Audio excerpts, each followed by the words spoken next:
You gotta do this perfect.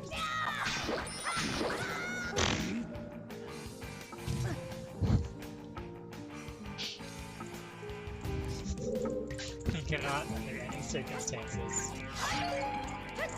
Listen.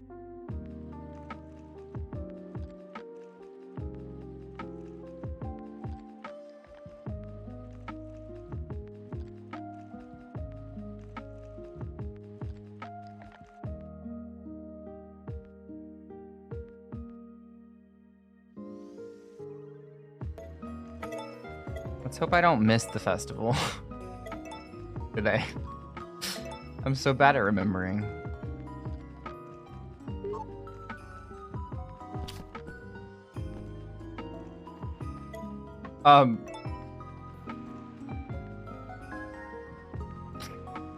I thought that she said it was for tomorrow. Well, damn, I fucked up. I missed the festival. That's fine. That's okay. I'm coping, it's not okay. But there will be next year. Unless they're different every year, I don't know.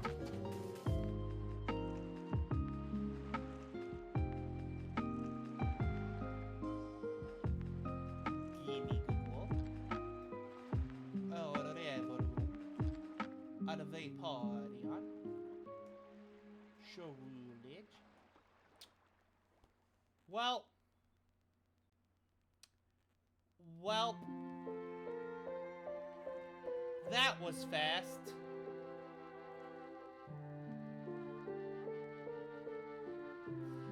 That was...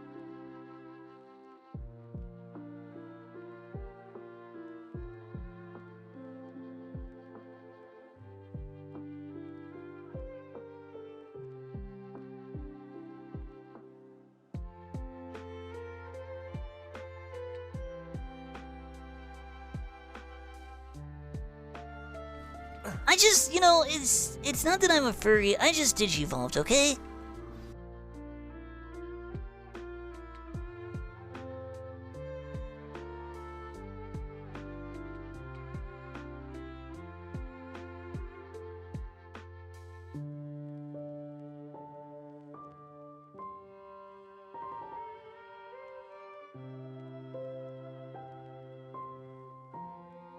Okay, I'll do next. I'll do the next one.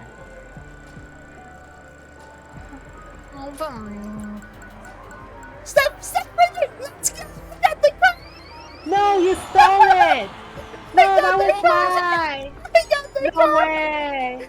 Guys, we can be twinsies! No, that was supposed to be my role! Together forever!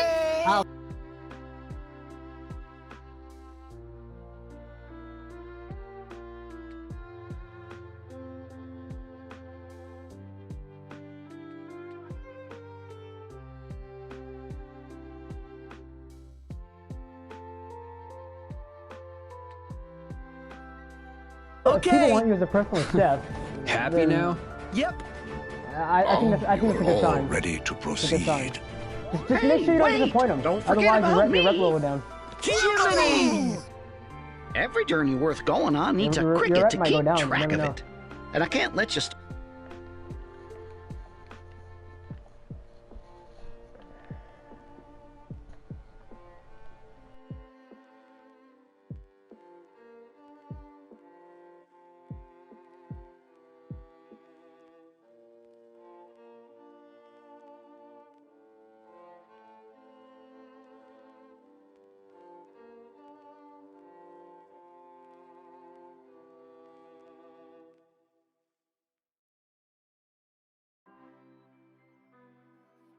However, a group of bandits is also moving.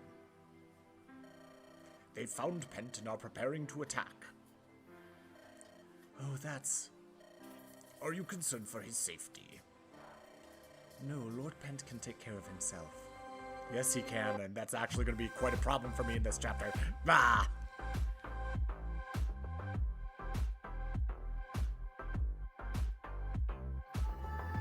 Hello, everyone. Hello! How are you all doing today? Capital H-E-L-L-O. Hecko, everyone. if you're opposed to certain bad words, you can say hecko instead of hello.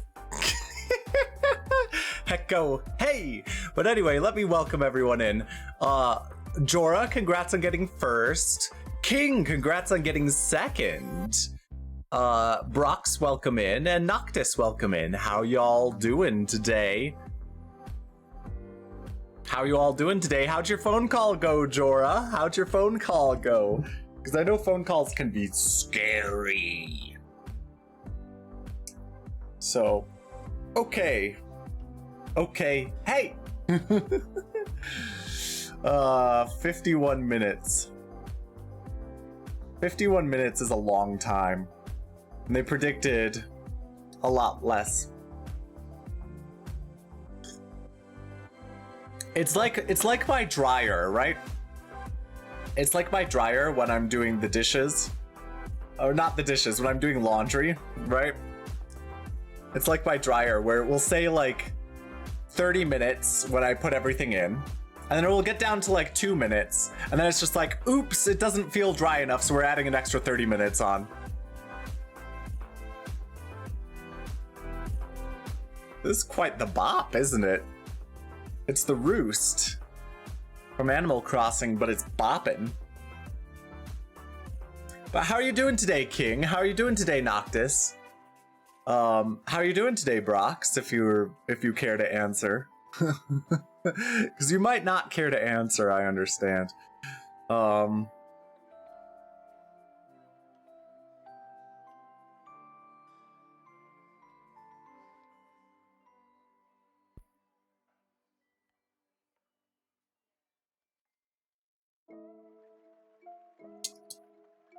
You're doing okay? I'm doing pretty well. So what I've been doing, it feels kind of weird, but I've been sleeping in my living room rather than in my bedroom. And it's worked out because, you know, the heat dome garbage that's been over most of the US. And so it's been really, really hot. And my apartment doesn't have central air conditioning. And so my living room has a window AC unit. And that's where I keep my computer, because I know during the summer it gets hot. And so my computer is in the room with the AC. But my bedroom is on the opposite side of the apartment, and it gets no air conditioning. Even if I turn this window AC unit on, like it has residual impacts at best on my bedroom. And so like the past several nights when I've gone into my bedroom, it's been 85 degrees Fahrenheit in my bedroom. I can't sleep like that. I'm sorry. That's too hot for me to sleep. Comfortable. Well, it's too hot for me to sleep well. So I moved my bed into my living room where I have air conditioning, and I've been able to do that. So yeah, that's how life has been for me.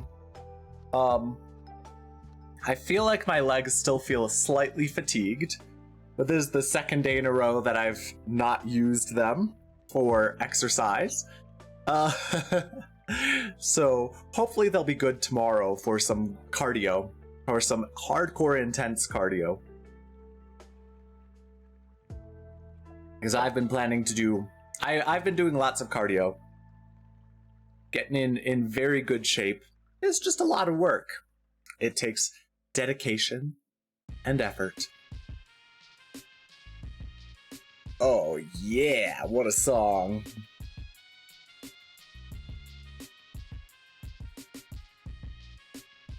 Now some people have models that are more able to follow them, like bopping their head to the beat, than mine does, right? I don't know if you could see my head bopping to the beat very well, but I have to really exaggerate it for you to see it like barely at all. Whereas some people they have good models and good rigging and stuff so that they can have it follow them. I look mildly entertained. I don't know if I can get the clip to play. Oh, it would be wonderful if it gave me exactly the clip I wanted, but It's probably not going to, but let's play a chase clip. And see if we magically happen to get the exact clip I want. But hello, Brox, how's it going?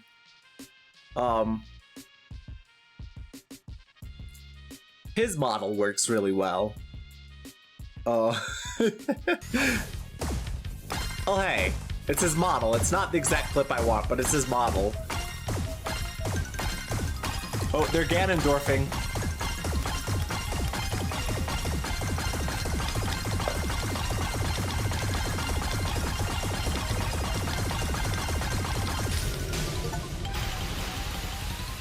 My third eye opened, chat. My third eye opened.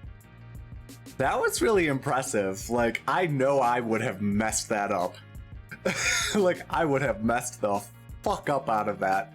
But hello, Brox, how's it going? But yeah, his model is able to follow like his every movement, which is really cool. There's this one clip I took of him where he was bopping his head to the music and it was like really following, unlike me, who it doesn't follow very well. So yeah. But what else could I talk about today?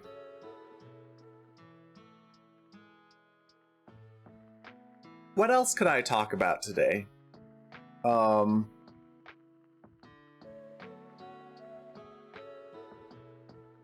Well,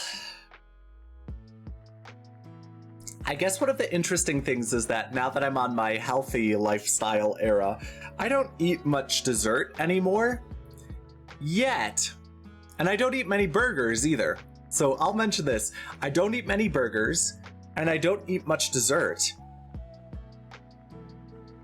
And yet, in Mario Kart World, I choose to be Burger Toad, and my sticker is the donut sticker.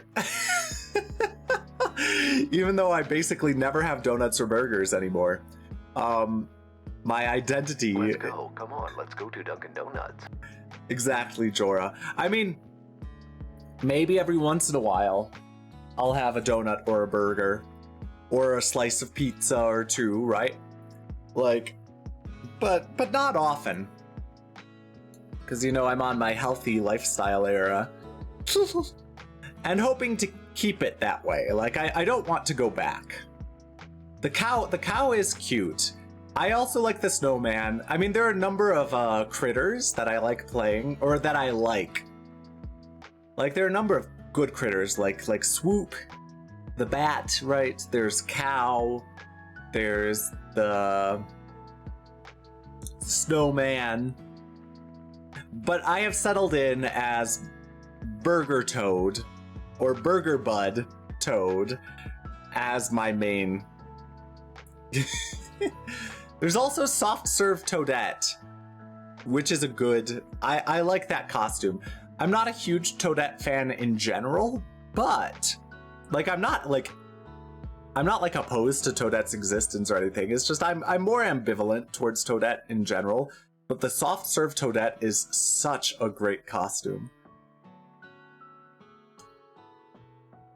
And I feel like Soft Serve Toadette and Burger Bud Toad would like work in the same restaurant. Like, I feel like they would be working in the same restaurant. Yeah. But this doesn't mean that I don't like burgers and stuff. And I guess what I have for desserts now is that I buy myself these chocolate bars. And they come with like 10 squares each. They're these big bars, but they come with like 10 squares each, and I just break off a single square to have as dessert. Maybe two. Maybe 2 squares. But yes. I even have doubles. Yes. Sometimes I even have doubles. But these are this 85% like 85% cocoa chocolate bars. So they're really dark chocolate. I decided not to go up to 90% because I could have gone up to 90% and then 95% after that.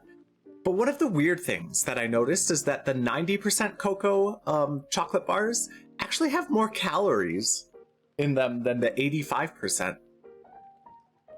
Which felt weird to me. I mean, less added sugar, but more calories. I was like, huh.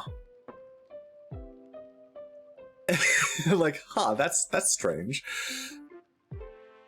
Because I was comparing them at the grocery store yesterday.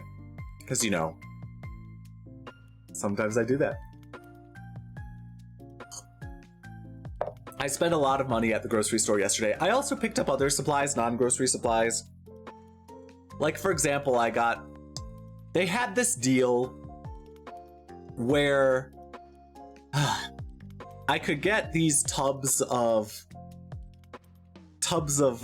laundry detergent. Interesting, higher fat. But I could get these tubs of laundry detergent that were like big size tubs, right? And it's the special, like the scentless, like hypoallergenic laundry detergent or whatever. But I could get the big tubs for like $10 off if I bought 2 of them. And I was just like, I will eventually use both. So why not get 2 of them now? And sure, that means I'm gonna pay like way more money now, but I'm gonna save $10 in the long run, so I might as well, right? And so that's part of the reason why my grocery bill was so high yesterday. Is because it's so weird, right? Like I'm streaming and I'm talking about like grocery bills and stuff. Sorry, I just realized how weird that is.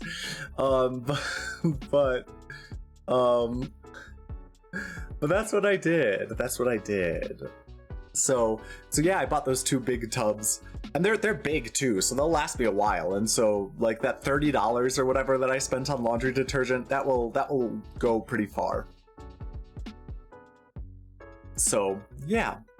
So that was part of it. I also had to buy other things that I don't have to buy every week. I also bought some blueberries, right? Because normally I put raspberries in my Greek yogurt because I have Greek yogurt and I put raspberries in it. But I also bought blueberries. So I bought raspberries and blueberries so I could put both in my Greek yogurt. And I tried it this morning. It was interesting.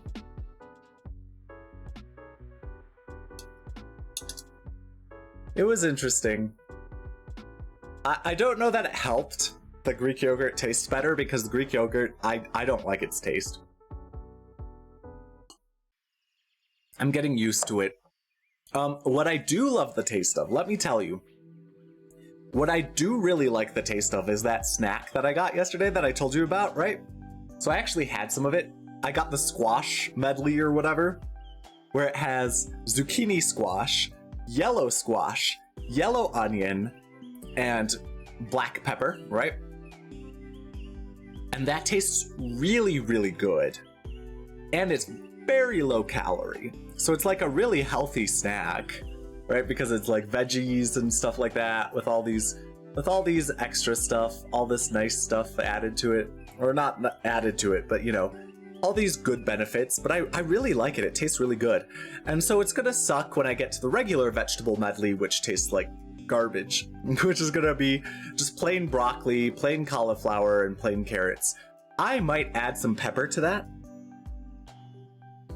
to see how it goes, to see how it tastes if I add pepper to it. But I might continue getting these sort of the squash, the seasoned squash mix as a nice snack for myself, you know? As a nice snack. What do you all eat for snacks?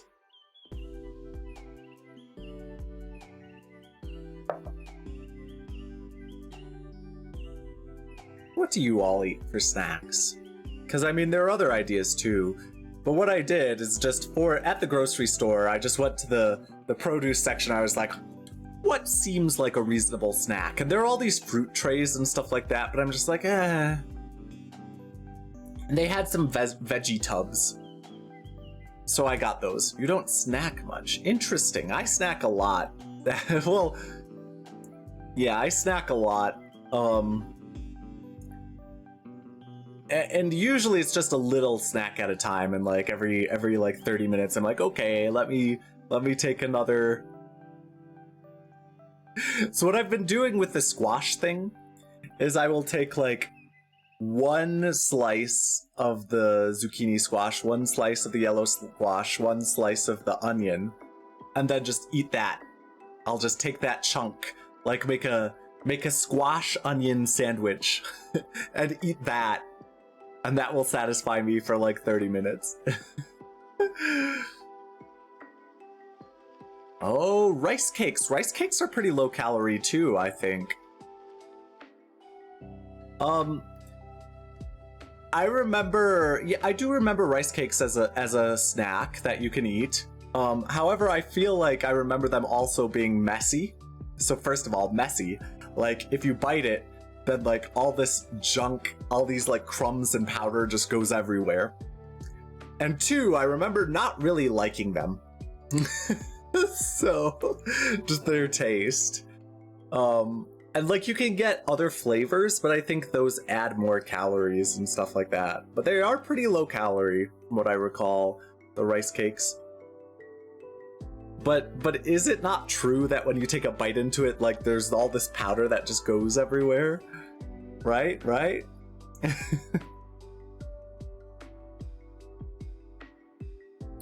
But it's worth it. This is one steep beer with powder going everywhere, but it's worth it. General Pepper of the Cornerian Army. Sorry. I was talking about black pepper, right? But I used to be a blueberry snacker, but I tend to get sick of fruits really quickly. Too sweet. That's fair. That's fair. I mean, I also often have an apple a day. So this is something that's interesting. I tend to get Pink Lady brand apples because my grocery store always has them. To keep the doctor away, well, maybe. Maybe. But I have an apple a day. And I heard someone recently say that their favorite brand of apple was Cosmic Crisp. And the website for the grocery store I go to says that they carry Cosmic Crisp, but I couldn't find any when I went shopping. And I feel like I've never seen them at the grocery store I go to. Hello, Sibdra. How's it going? Let me give you a shout out. I'll give you this type of shout out. Check out Sibdra. Let me give you this type of shout out too.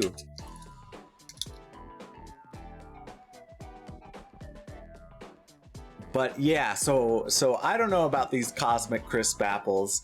To me, they seem like they are a fiction, because I don't know where they come from. So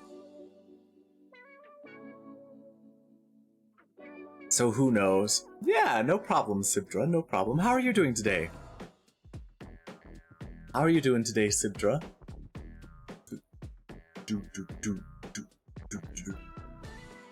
Hello, Eevee Queen Wolfie, how's it going? Let me give you a shout out as well. Oh, wow.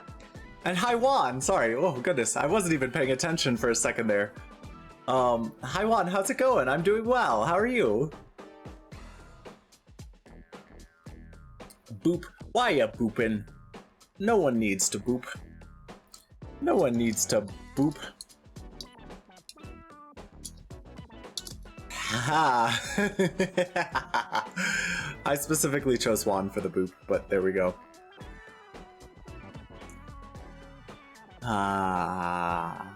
Yes. So I'm not convinced of the existence of Cosmic Crisp apples.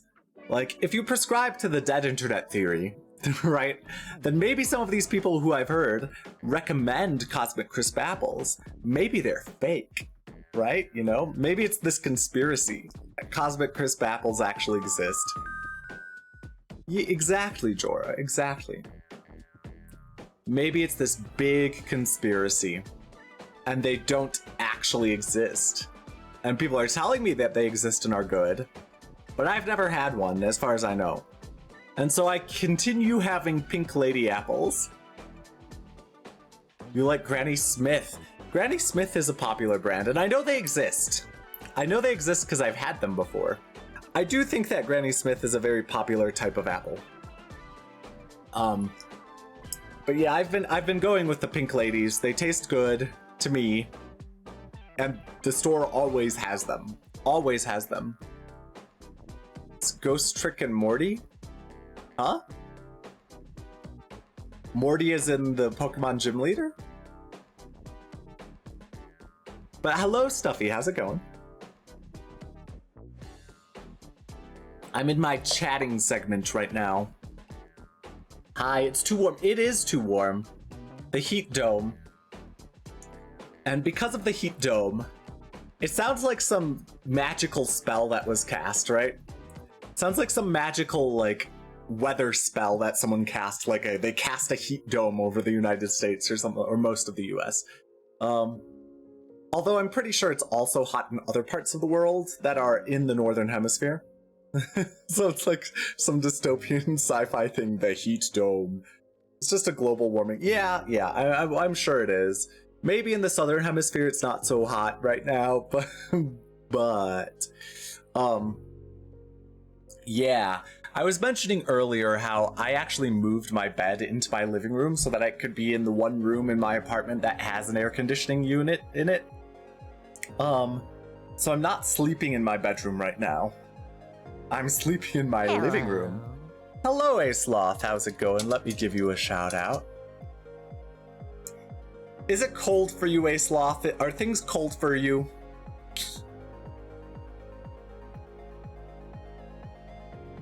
One, go. Okay. Are you the new girl? I thought so. I've never seen you before. Konnichiwa. I'm David Kuhn. It's so nice to finally meet you. Forward. You look just like my waifu.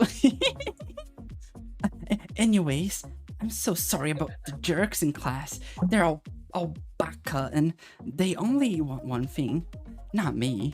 I just like to watch my favorite anime, Jujutsu Kaisen, and watch manga. Also, I think you're really cool, White Tetsune. I'm sorry. I'm sorry. I'm just nervous. Okay. It's just. Well, it's just. I just want to know if I could suck on your blah blah blah blah blah. Okay. What? Well, what do you say? Oh my god. I hate my life. So good. Oh my gosh. Yeah, that was amazing. Yeah, I know. You lost in the Uno game. Lost the challenge of the Uno game, so you had to do it. I can't believe that one of the challenges was speaking Animalese, like the Animal Crossing language. Or whatever it was. Sir Alex Kuhn. I'm so happy to see you, Sir Alex Kuhn. Oh, but I'm almost done. Aceloth, I'm almost done with my fan fiction, my Sir Alex fan fiction. I am going to finish it today. 10C. That's 50 degrees Fahrenheit for those who don't know Celsius. 50 degrees Fahrenheit. So that's a conversion for you. Oh, you are? Yeah, I'm gonna finish my Sir Alex fanfiction today. I mean, I basically have a final draft, kind of. But I wanna do one more read through and maybe make some small edits. But I'm gonna finish it today. It's called Sir Alex and the Rising Spell. Let me, it's for Sir Alex. So let me give a shout out to Sir Alex. And I think the title might mislead people to make it think it's like a romantic comedy or something like that. It is not. It is not a romantic comedy. Let's see. Second draft. And Alex given ya? Yeah. There you go. Let's see. The current draft spills onto the 10th page as 4,571 words. Oh, no. It definitely has comedic aspects to it. I am not a serious writer. I don't write serious things. When I write, it's all comedic, right? Jorah is familiar with this from the video game parody I made years ago. It's entirely comedic. I mean, there are aspects of the fan fiction which are not comedy aspects, but most of it's comedic. And like, of course, the POV character, because there is the POV character, the narrator POV character.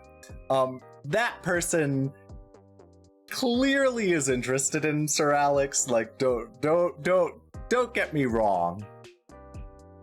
That it's not that person doesn't like Sir Alex in a romantic way, but it's not romantic. Like the fanfiction is not romantic, and I feel like Sir Alex is like expecting it to be like his ASMR, where he like was the ice skating ASMR, right? If any of you are not familiar, Sir Alex has done a couple ASMR videos. And he has this like ice skating ASMR where like you fall on the ice and he helps you up and stuff like that, and it leads to like going on a date. Anyway, I think he's probably expecting it to be like that when it is not. So I think it will surprise him. I don't know that I've told this story to anyone, which is interesting. It's pretty interesting. I don't think I've told the plot to anyone. I've given some details to some people, but yeah. Sorry for the short stay. My head feels like it will explode from the headache and fever. I'm going to take some medicine and lay down in bed some more. I shall be lurking though. Well, I hope you feel better soon, Aceloth. And it's here's a magic spell. Here's a light spell to hopefully heal you from your ailments, or to help you heal from your ailments. But yeah, feel free to, like, don't feel bad at all about lurking and not watching intensely or closely or chatting or whatever. No worries, get better soon. But yeah, so I've been writing this fan fiction, and I've been writing this fan fiction for a long time, my friends. All of you who are watching my stream right now, I've been writing this fan fiction for probably a year and a half. But I've taken very, very, very, very long breaks. Like, there are times when I've taken like a 5-month break, and then I'll write like 2 more paragraphs and then take another like 3-month break. And so that's part of the reason why. But yes, this fan fiction is almost complete. I'm not a real writer, let me tell you that as well. I'm not a real writer. Writing is not, I mean, I do write in my work, but it's not like creative writing. And so I'm not claiming that this fanfiction will be like good or anything like that. Hello, Enjoy. Mwah. How are you doing? Let me give you a response back. But how are you doing, Enjoy? It's good to see you.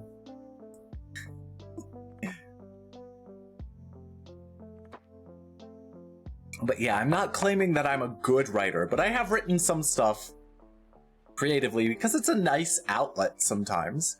And it's a nice gift that you can give to someone, like for Luca's birthday over a year ago. Yeah, I wrote a Digimon episode starring him, right? And it was fully voice acted, and the amazing thing is, I got him to voice lines in his own birthday present. And he did not know what the plot was. He did not even know that it was going to be a Digimon episode when he voiced lines for it. After he voiced lines for it, that's how creative I was. I was even creative in the way that I designed his lines. Yeah, wow. Wow. This was actually one of the lines he recorded for me. Wow. Wow. Wow.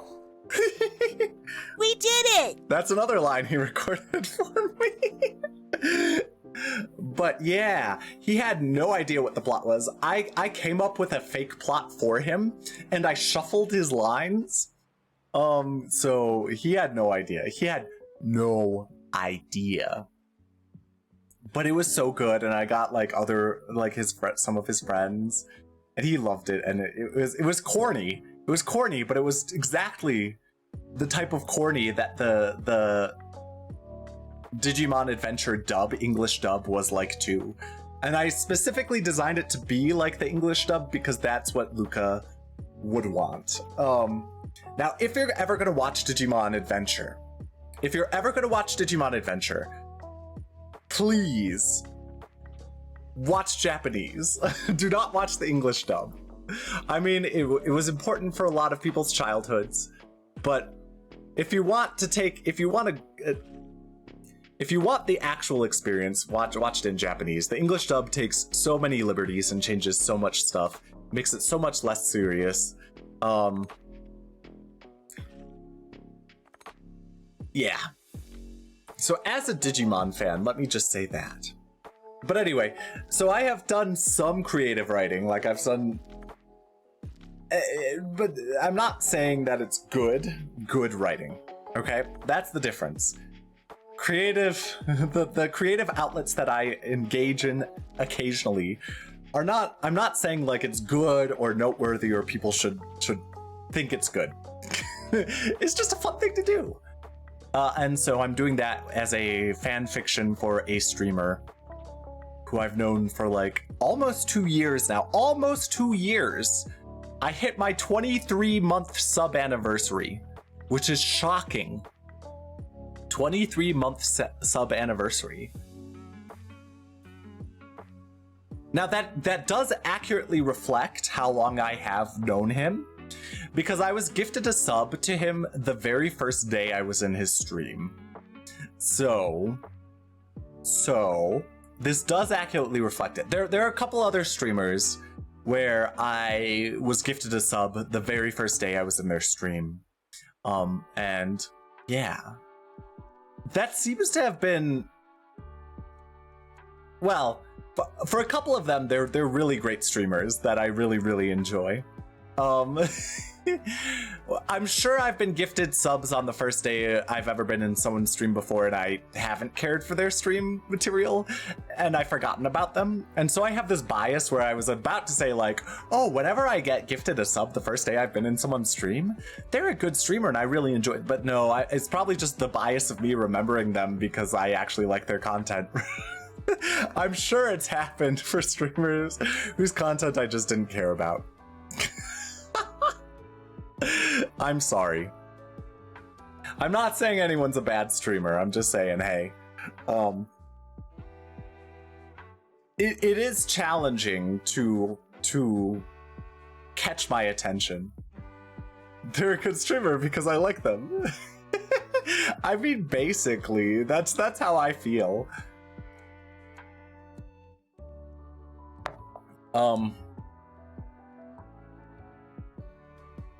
Yeah.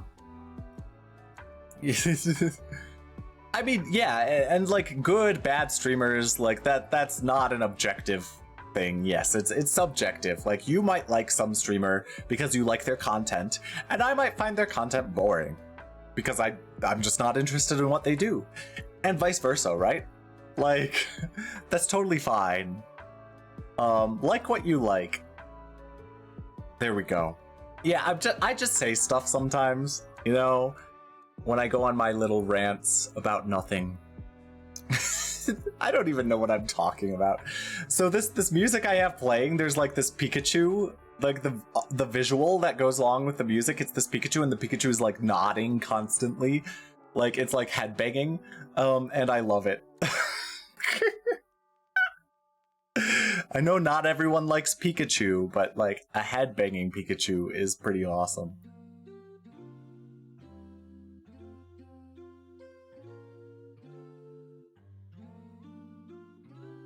What the heck?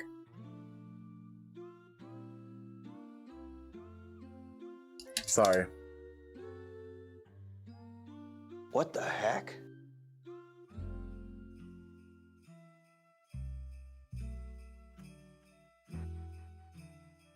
Well, it has a song.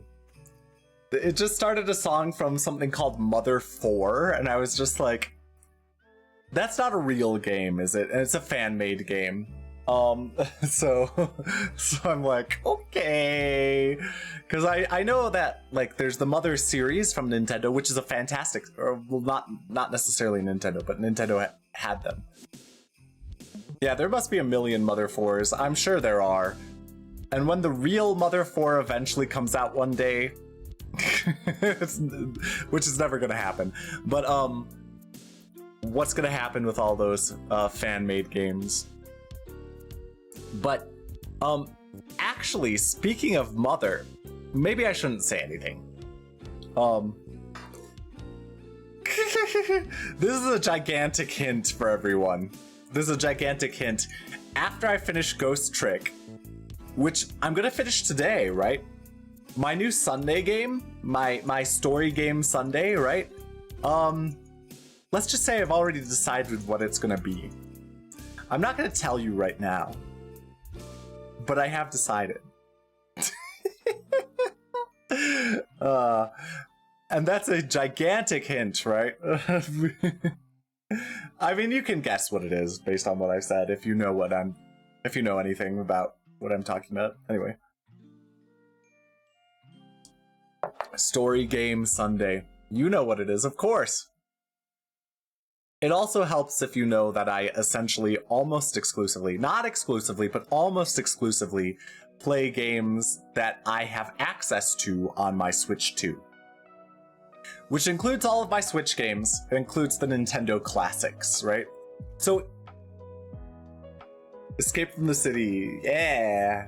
But anyway, let me tell you. Nintendo seems to have rebranded, right? Because it used to be Nintendo Switch Online, right? And there were all these sort of like consoles that you could access through Nintendo Switch Online, but it seems like they've rebranded it as Nintendo Classics. And that now includes GameCube, and I'm so excited to be able to play some of these GameCube games. Although, let me tell you, since I've already played The Wind Waker, and since the only other two GameCube games that are available at this time are not Street Fighter, what are they? Soul Calibur 2, and what's the other one? What's the other one? F-Zero GX and The Wind Waker, right? Those are the three that are available currently. I'm probably not gonna play any of those, although I might one day choose F-Zero GX, maybe. But there are some GameCube games I never got to play, and I feel embarrassed to admit that there are some very popular games that some people like feel are some of the greatest games they've ever played, or like were very influential to who they are as people today because of when those games came out and when they played it as children. That I want to play, like Luigi's Mansion. I have never played Luigi's Mansion. Can you believe that? I've never played Luigi's Mansion, but I want to. When it comes to the Nintendo Classics, I will play Luigi's Mansion. I will also... Yeah, you never played it until the time you streamed it. Interesting. Well, I mean, that's going to be the same for me. There are some games that I've done that with, like Golden Sun, right? I played through Golden Sun, and I had never played it before. We are the same at missing out on some classics. Yes, yes. I'm going to play Chibi Robo when that comes out. I've never played Chibi Robo. I have watched Jorah stream Chibi Robo, though. And I did love it when Jorah streamed it. Like, Chibi Robo, it's such a good game. Soul Calibur 2. Oh, you played a lot of Soul Calibur 2 as a kid. I actually never played Soul Calibur 2 either, but I'm going to admit I'm not super into playing fighting games of that style. Pretty much the only fighting game you'll ever see me play is like Super Smash Brothers. And I don't even play Super Smash Brothers very much. So I'm probably not going to stream Soul Calibur 2. I'm even less likely to stream Soul Calibur 2 than F-Zero GX. I'll admit that. Not to say that you shouldn't like it if you like it. Play it. Yeah. You have the disc somewhere. I mean, I still have some GameCube discs. Like the only reason that I'm not gonna do the Wind Waker on Nintendo Classics from my Switch 2 is because I already streamed the Wind Waker from my actual GameCube like half a year ago. And I feel it's too soon to replay a game that I've already played. The only game I would consider replaying that I've already played on stream is Fire Emblem The Blazing Blade, which is the first stream game I played since I started kind of streaming, right? I don't consider myself to be a streamer. I don't. I mean, everyone would probably thinks that's wild. So like, Jorah, I streamed parts of Tears of the Kingdom for you, but the first one I actually streamed after Luca convinced me to start streaming regularly. Oh, I also streamed Link's Awakening for you, right? I also streamed Link's Awakening for you.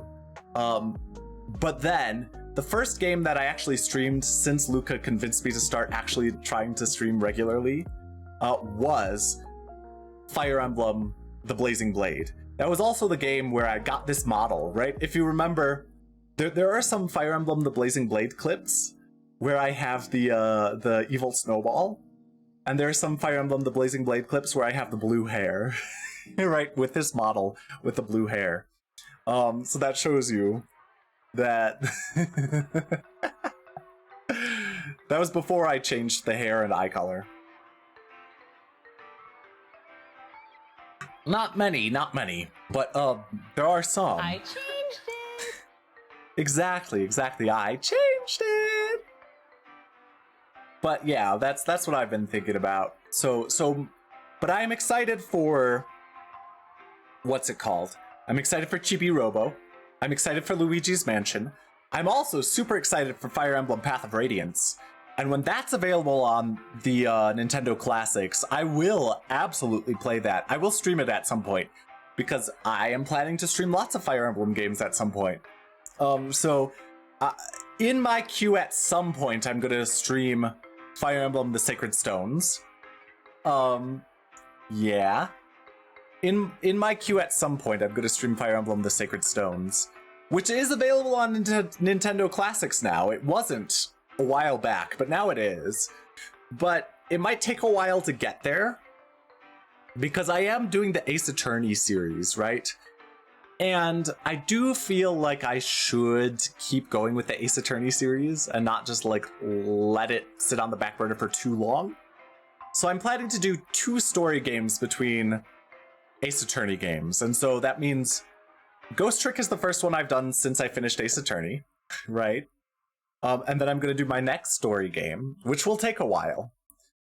And then I'm going to do Justice for All, Ace Attorney Justice for All. And then I'm going to do 2 more story games, and then I'm going to do Trials and Tribulations.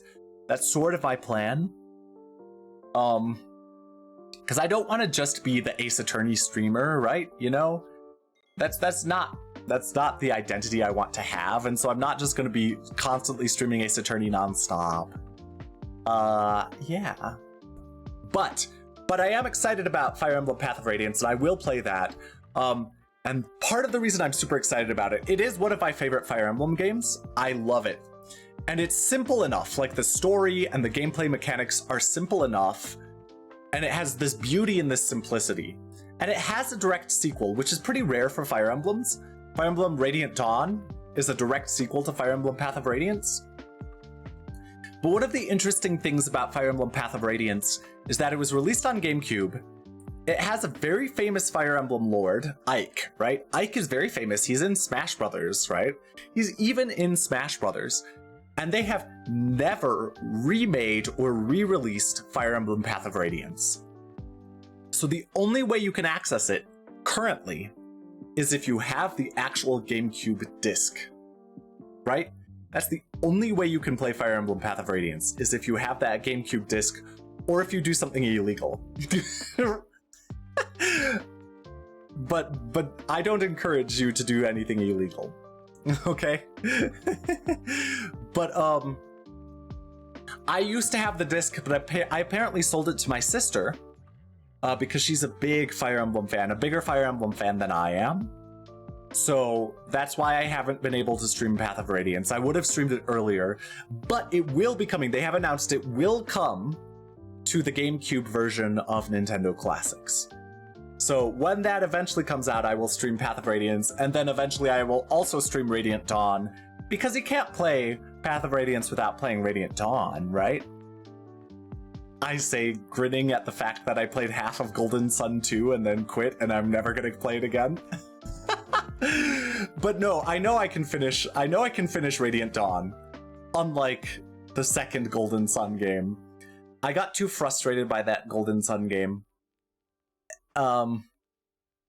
You did what I did with Radiant Dawn with Golden Sun 2. Yeah, Golden Sun The Lost Age.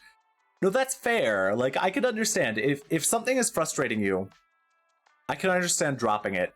But I know I can do Fire Emblem Radiant Dawn. Like, I know I could stream that, even if it frustrates me. Which it might. Radiant Dawn is a very interesting Fire Emblem game. Ooh, we can do this! Radiant Dawn is a very interesting Fire Emblem game, let me say this. Path of Radiance is very simple. Its story is a fairly simple, straightforward story. I'm not saying that's a bad story. It's a fairly simple, straightforward, good story. The mechanics are fairly straightforward, simple. Maybe they introduce some aspects that are new. I think like biorhythm maybe was introduced in Path of Radiance. But it's pretty straightforward, pretty simple. It works well. Ike is really overpowered as a lord. So it's fine, like you can do it. Radiant Dawn is very weird. The story is very complicated because the pattern's so complicated. But the story is pretty complicated in that there are sort of two... Because the pattern's so complicated, you idiot! That's right. So there are like two main threads of storyline that like interweave with each other. Maybe three.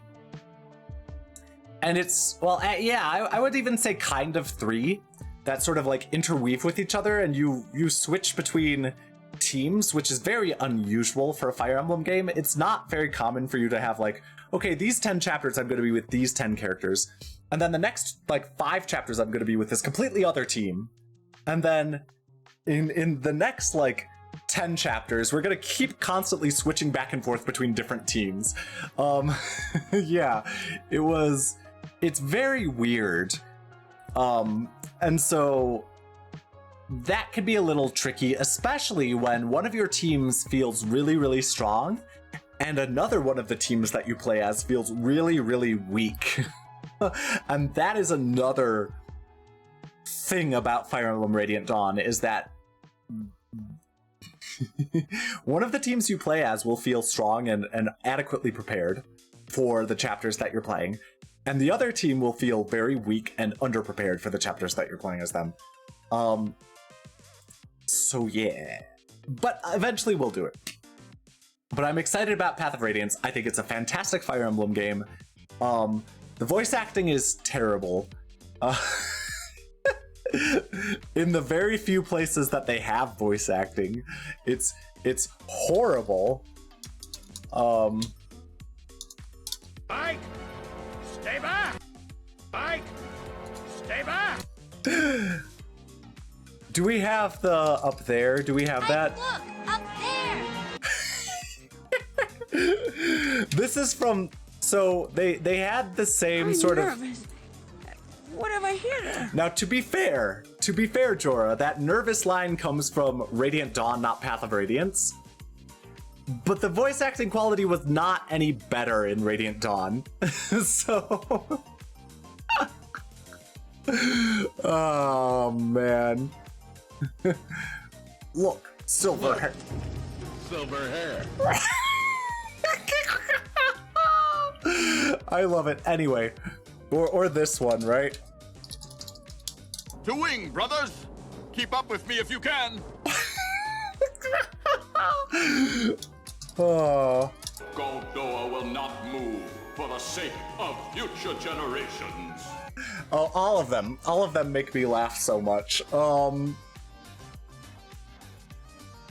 Gold Earth Forest is returned. Sorry, the voice acting is not good at all. And I'm not saying like I'm a good voice actor. I'm not saying that. But it's not good voice acting. It's not the worst voice acting I've ever heard. Like, trust me, I know there are those games like what was it, like Mega Man 8 or whatever. I forget which one it is. The Mega Man game where the person's the one with Dr. Wowie. Or maybe it's like Battle Network. I don't know. Some Mega Man game that has like infamously bad voice acting.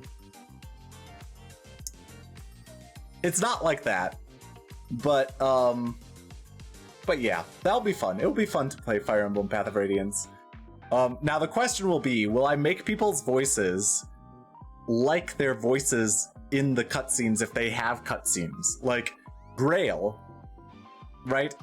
Will I make him sound like this, Ike? Stay back! Or like, hey, Ike! Or I don't know if I'm gonna try to mimic it or if I'm gonna give him my own voice and then we just deal with the cutscene voice being different. We'll see. We'll see. Anyway, we've been going for about an hour. I managed to yap for about an hour. I felt very yappy today and yesterday. I have felt very yappy yesterday and today. So, usually I only yap for like 30 minutes before I start the game. But I do think it's time to start the game. And I'll be speaking a lot during this game because I'm sure there's going to be plenty of exposition at this point in the story. So let's change to the actual game. Ghost Trick Phantom Detective. Oh, yeah. All right, now let's warp over to the game. Yeah. Ooh, that's a lot louder. That's a lot louder. Maybe I'm gonna turn down the game a little bit. How's that sound? Let me know if I should turn down the music anymore. If it's hard to hear me over the music, let me know, please. Because I want you to be able to hear me. So, how is that sound? How is my voice compared to the music? If anyone is able to answer that, I would like to know before continuing. It's good? Okay. All right. So, let's continue now. Or we finished chapter 17. I think, yeah. Oh no, we're starting chapter 17, yes. 5:10 a.m. Oh, we're getting close to dawn. The abandoned submarine continues to sink slowly but surely. A long, long journey to the bottom of the sea. Lynn and the little lady found the darkness and the salt water closing in on them. But at the very last second, something saved them. Now it looks down at them quietly. My head is filled with one giant question. What in the world is this thing?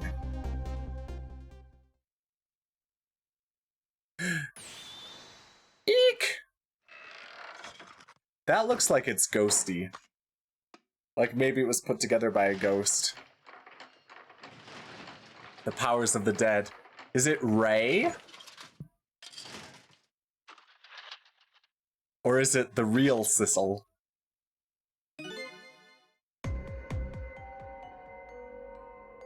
I see you managed to survive, Detective. Hey, you're... I believe this is the real Sissel. Excuse my appearance. I seem to have lost my body.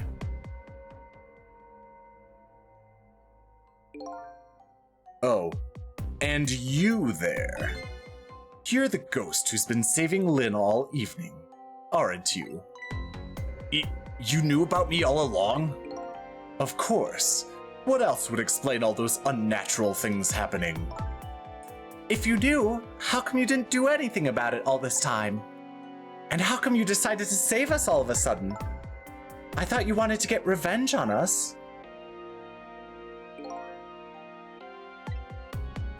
I don't really know.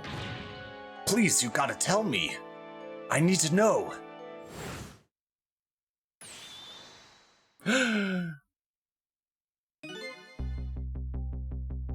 Who in the world are you? Sissel, look at you. What happened? I can't hold on to that image of myself any longer. You can't remember who you are? That's right. I came all this way tonight trying to chase down my lost memory. For quite a bit of tonight. I thought I was you, Sissel. Sissel? My name isn't Sissel. I bet you'll remember really soon. Who you are, and who I am, too. What? The man in front of me is not me. I'm even further away from the truth. Or maybe not. Something is stirring in my mind, a memory about to emerge. Do I know this man? Now that I've shed my image of myself, I feel like I'm one step closer to the truth.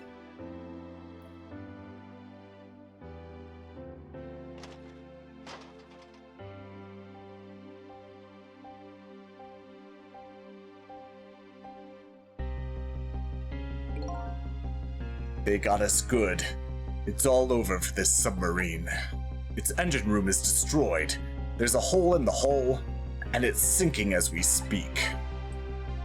What are you doing here? I thought you had a deal with these people. They betrayed me. I was a fool to trust them. They already have what they wanted now. The Temsic fragment. I didn't know they had it all figured out. You mean they figured out the source of your powers? Yeah. That meteorite's radiation has two effects on living creatures. It gives power and time. If you don't mind, we'd like to hear more. Ooh, lots of choices. Well, let's read. The radiation's power effect. These 10 years, I've been watching that junkyard superintendent do his research, and I think I've kind of got some of it figured out. The meteorite's radiation gives spirits special powers, like possessing and manipulating objects. And in my case, swapping objects. Exactly. Apparently, there are individual differences in the powers we get, and it seems these powers change as time goes by. They do? Yeah, my powers have changed over these past 10 years. At first, I could only manipulate small living creatures. Now then, how do you suppose we got these powers?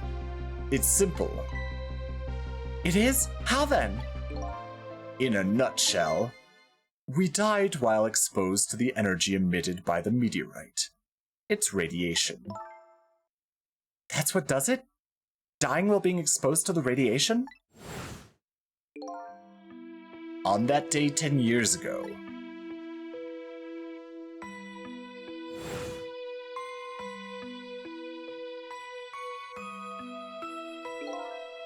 a fragment of that meteorite pierced my heart, and I died. So of course, I received special powers. Hey, wait a minute! Is that how I got my powers too? Yes it is, Missile, yes it is. Remember where you died? You know, you might be right.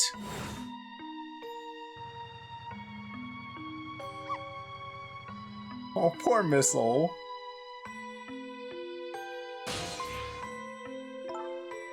Aren't the Temsic remnants still right there in that park at the bottom of the crater? You're right. So that must mean I must have died in the presence of the meteorite's radiation too. Interesting, isn't it?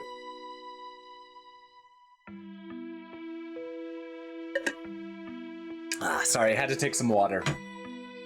The radiation's time effect. Another effect the meteorite's radiation has on us is that it gives us time. Again, I think this time effect is centered around the theme of death, but it's not all that clear. So the fact that I can return to 4 minutes before a person's death is another effect of that meteorite? One of the characteristics of that meteorite is its ability to replay the moment of death. Replay the moment of death? Ah, this is all so strange and confusing. I can't take it all in. It makes about as much sense to me as anything else. Yeah, strange and confusing. That just about sums up the object that pierced my body that day. Thanks to that meteorite fragment, my very existence is a contradiction. What do you mean? Contradictory existence. That day, when the fragment pierced my heart, I lost my life. However, because it remained inside of me, that fragment continued to constantly regenerate my body. In other words, my body was continuously cycling between the moments that separated my life and death. What? My body's vital function stopped 10 years ago, but my body's time is perpetually stopped at the moment just before death. Time just stopped, huh? So I simply existed, not really alive and not really dead. That pretty much sums up these last 10 years for me, ever since that incident in the park. My body hasn't aged a day. My hair hasn't grown an inch. Come to think of it, that old pigeon guy mentioned something. He said he couldn't cut this guy's body with the scalpel. So I guess, as soon as an incision was made, his body would be regenerated. Wow.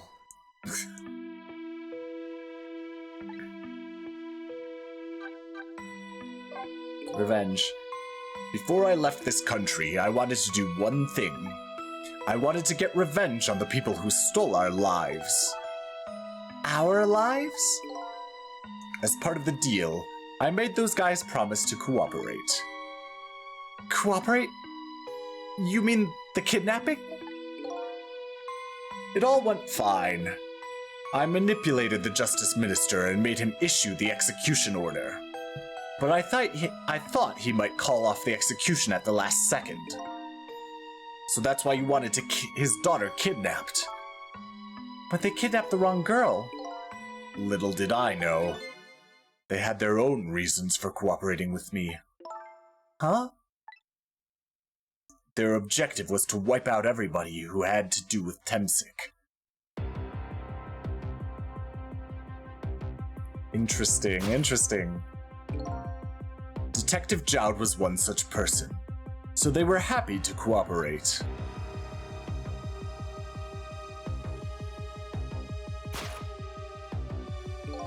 Inspector Cabanela and that junkyard super, they were slated to be wiped out too. And, as it turns out,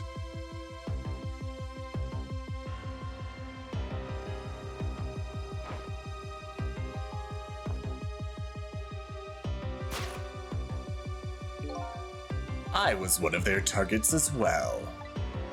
So they stole my Temsik fragment, and here I am. But they had one more, final target. You, detective. Me?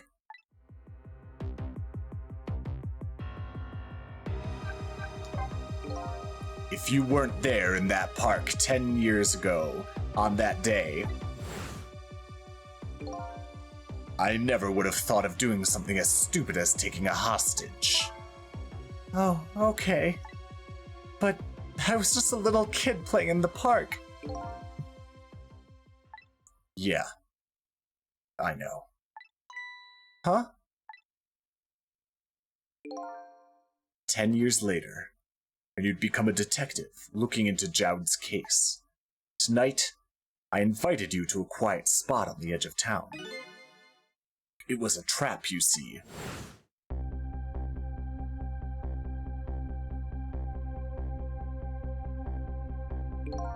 I told you who I was. You never saw my face that day 10 years ago, so of course you didn't recognize me.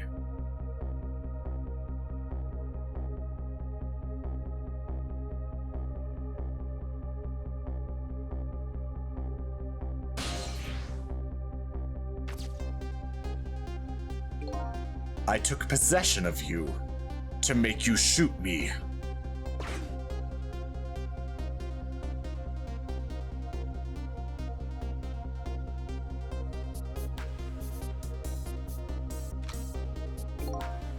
Your subconscious resisted me.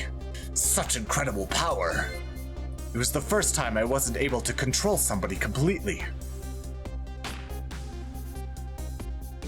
The aim was off, and the first shot missed the mark.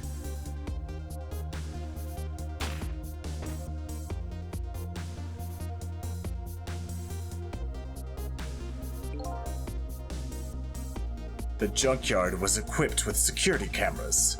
I knew you'd be wanted for murder. That was my plan, anyway.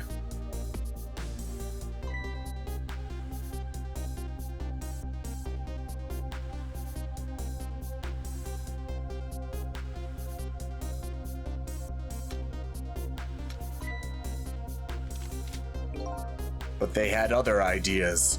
They simply wanted you wiped out. But then, something threw a big monkey wrench into their scheme.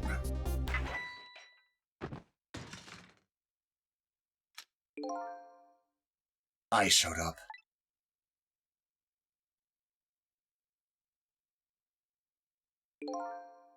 I was supposed to meet up with them after that, but then something went wrong.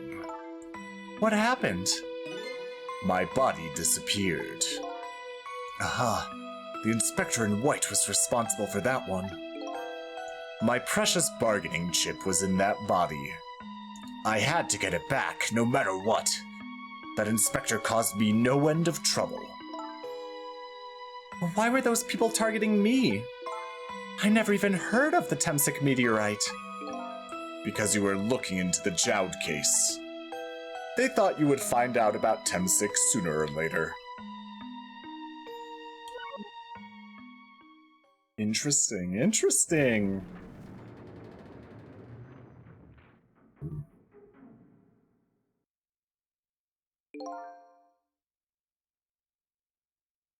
And that's pretty much the whole story.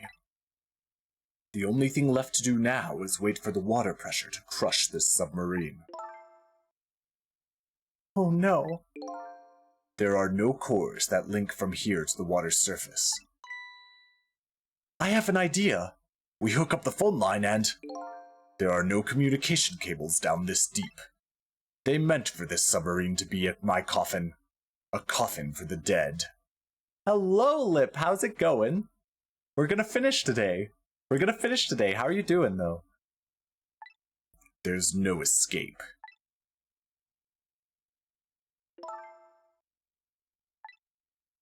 I think I kind of understand now. Missile is the best boy. He really is. Missile is fantastic. Shu Takumi also loves naming dogs Missile. So that's a fun thing. But yeah. I think I kind of understand now. What you've been feeling these 10 years. You what? This feeling. Cut off from the world? All alone in a submarine? Sinking slowly toward the bottom of an endless sea. This must be how you felt all along.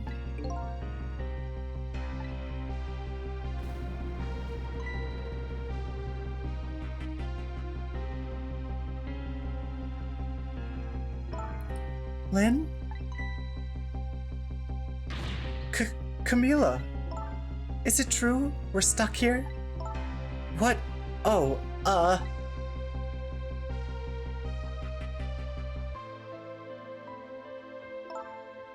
If my dad...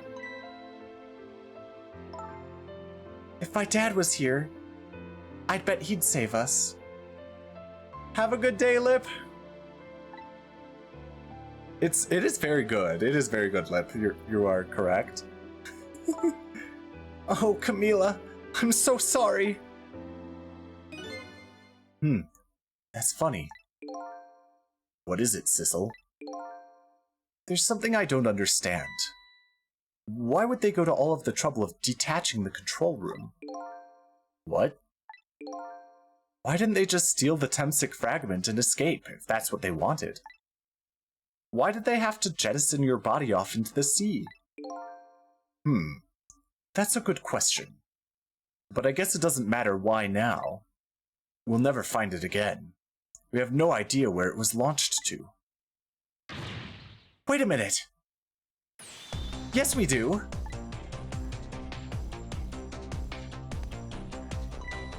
This will tell us where Detective Jowd is! That present from the Inspector in White! That's right! Detective Jowd told me to hold on to it for him. And the bullet is still in this person's body in the command room, right? Then we should be able to tell exactly where it is with this. Hello, Hachiro, how's it going? Let me give you a shout out.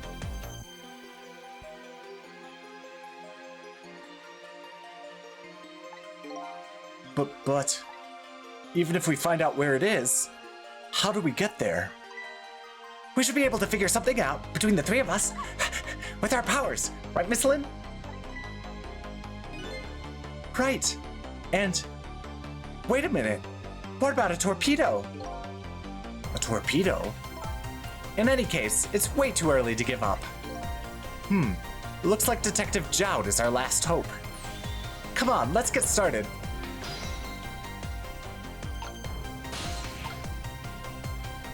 Well, I could open the door. Oh, I can talk with Camila. So my dad isn't here on the submarine? Don't worry, we're going to get him right now. Okay. I hope I didn't hurt Lynn's feelings. What I said about my dad saving us if he was here. Ooh, a 3-mile run and having pancakes. That sounds fantastic, Hachi. That sounds fantastic. Oh, don't worry about that. Comments like that just roll off Miss Lynn's back. She's really thick-skinned. Ouch. I'm going to start being tougher too. I want to make my dad proud of me. Miss Camila. I'm sure your dad is very proud of you, Camila.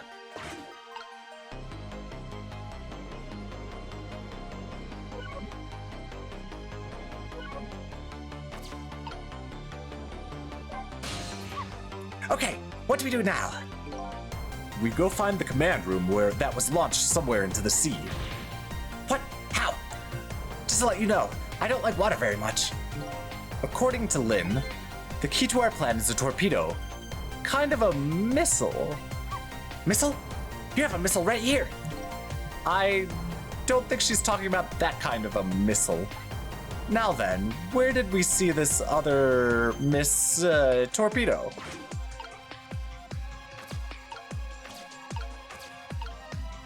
Can operate the control panel.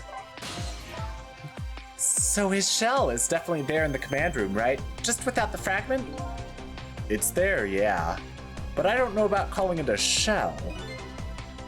Detective Jowd's watch will tell us exactly where it is. Right. He said it was a radio receiver, didn't he? There might still be another torpedo on this submarine. If we use it, we can get to Detective Jowd. That's a brilliant plan, Detective. You think so? So what are you gonna do? Ride on top of the torpedo? Of course not! You guys are going to go. Darn. I kinda wanted to see that. Did you want to see me drown?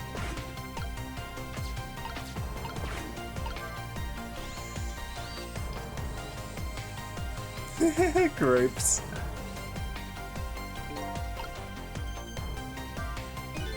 Why is this machine shoving grapes at me? Well, this looks like the private cabin of the top officer, doesn't it?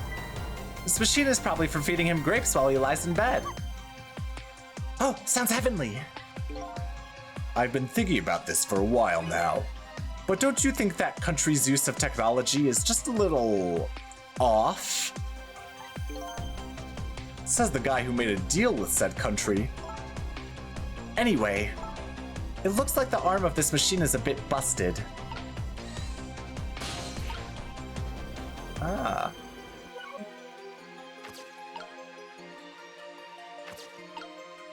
But now I can get into the mechanical. I'm gonna open this door, sorry. I'd better not open this. That water would come gushing in, I bet. It's such a peaceful mood at the moment. No need to throw cold water on it. Well, I wouldn't go so far as to call it peaceful.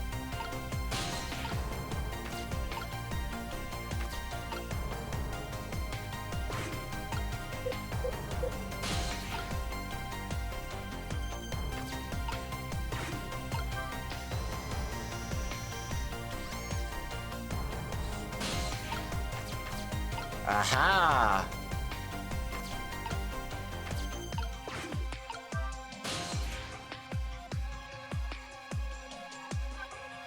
Well, I could go to the torpedo room. The torpedo room, huh? There might be another torpedo left there. I'll go check it out. Oh, I get it. You're going to use a missile to ram the control room. Well, I don't know about ram. We don't want to blow up Detective Jowd. But something like that, yes. We'll climb up to the torpedo room, too. Up is definitely safer. Okay, I'll see you there then.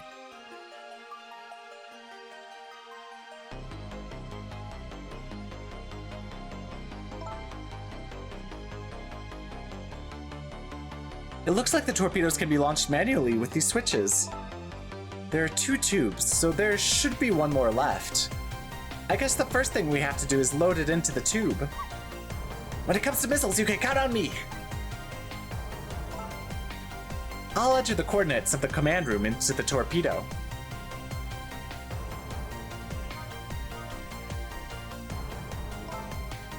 And I just turned on the backup power. We ought to be able to use the switches now. Okay, let's try it. Good luck!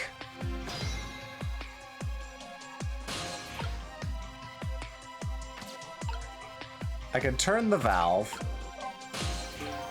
How's it going there? I'm just calculating the command room's coordinates now. I have to put in a slight offset though. Don't want to blow it up. I'm sure Detective Jowd would appreciate that. Well, leave this to me. Good luck with loading the missile. Okay, thanks. I can't reach Camila. What will happen to these 2 ladies? I think that's up to us and our powers. What? There's no time to be standing around unsure of ourselves. Will you lend me your strength missile? Me? Of course I will. Count on it.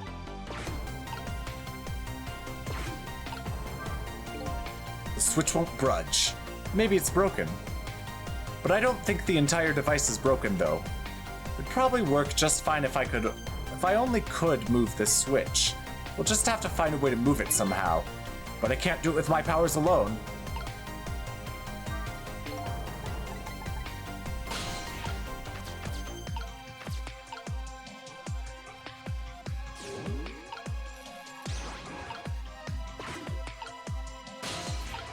Alright, I switched the switches. Maybe this one will work. Yeah!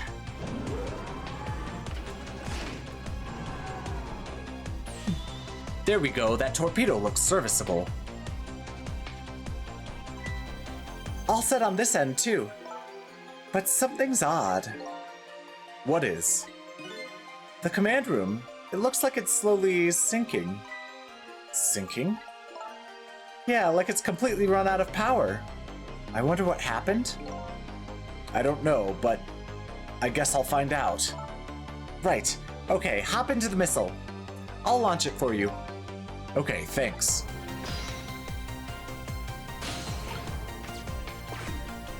Come on, missile, we've got to go. I've already set the torpedo's course. It'll head toward the command room where the Detective Jowd is. 12 seconds after launching, it'll pass by the command room for an instant. That instant will be your window of opportunity to jump over to the command room. Okay, got it. and then we'll find a way to come back and save you. That'll probably be my last task tonight. Just hold on until we get back.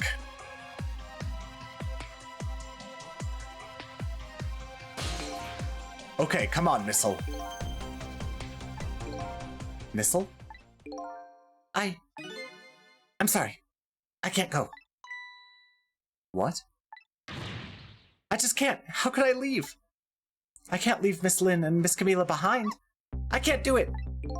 Missile. I swapped the switches so the missile can be launched. You'll have to do the rest, Sissel. I can't do it either. I can't ask Missile to come with me after that. I understand exactly how he feels.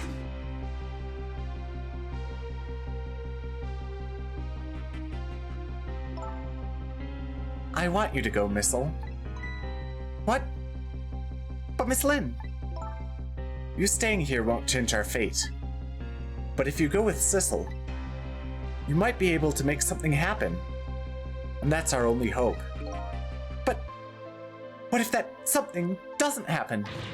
I'll never be able to see you again. Never ever again. Even I can understand that. I couldn't stand that. Don't worry, Missile. Miss Camila? I just know you and Sissy can make something happen. I believe in you. I'll be right here waiting for you. We'll see each other then, don't worry. Miss Camila! That's a good boy, Missile.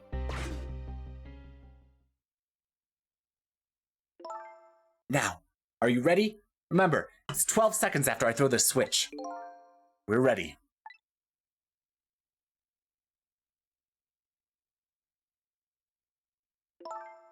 Sissel? Yes? We never found out who you really were. But that doesn't matter now. All I know is, I'm truly glad I met you tonight. Thank you. For everything.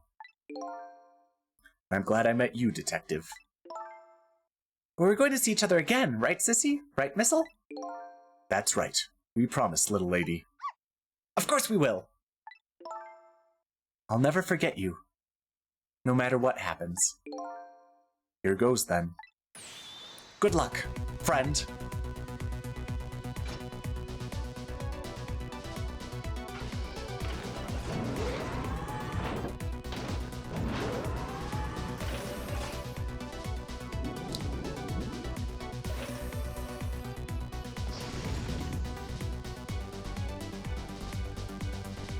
These 12 seconds are lasting an eternity. I strive to think of a way to save Lynn and the little lady the whole time.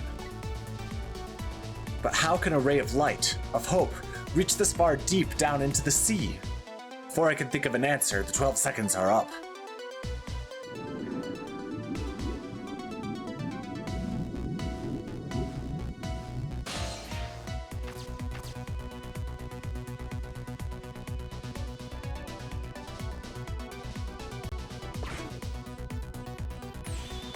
Detective Jowd! I bet that big masked man did this! I'm going to bite him! You'd better not. You might break your teeth. The command room has lost power and is sinking. So I wonder what this masked man is going to do? Let's talk to Detective Jowd!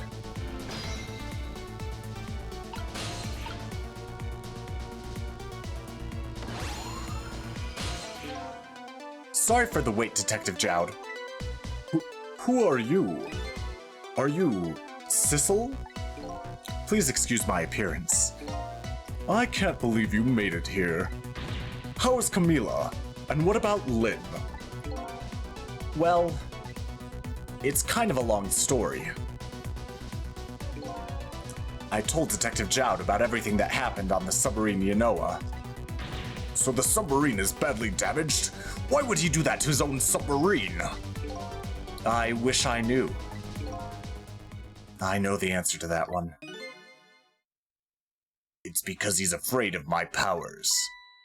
You followed us? I didn't even notice.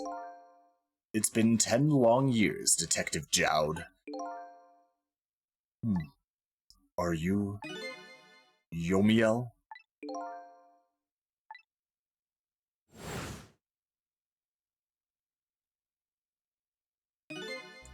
So you remember me, do you? How could I possibly forget? So that's your real name, huh? Yomiel? That's right. But those people on the Yanoa were calling you Sissel.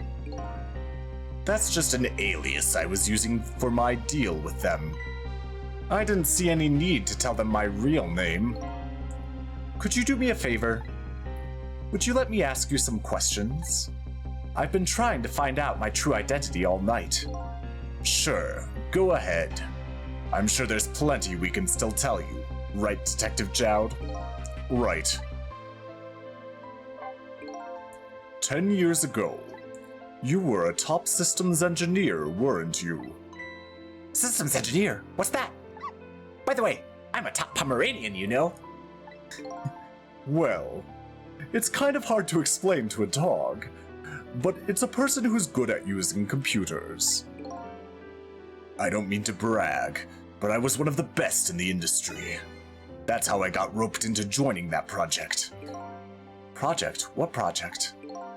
It was a project aimed at reorganizing the nation's top secret information. The goal was to build a new system using multidimensional programming theory. I was asked to join the project by an agent of the government. It doesn't sound like something a top Pomeranian would know anything about. To me, it just sounded like another challenging job. However, this project was also the target of a top secret plot. I bet you can imagine the kind of crime the nation's top secrets might attract. I never thought, for the life of me, I'd ever have to deal with spies. It was never made public. Space comma. Sorry. I just noticed that there's a space after public before the comma. Anyway. It was never made public, but every organization in the country moved on this one. And then, one day, the name of a certain programmer emerged as a suspect. I was the guy who built the core of the system. The police arrested you, and then that incident happened. He escaped from the interrogation room and took little Lynn as a hostage. By the way, Detective Jowd, when was it that I was proven innocent? About 6 months after your death. I'm so sorry, Yomiel. 10 years ago.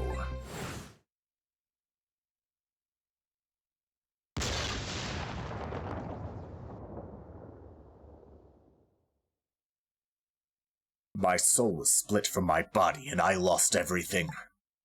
I was sealed in eternal darkness. I existed in this world. No question about that. But nobody noticed my presence.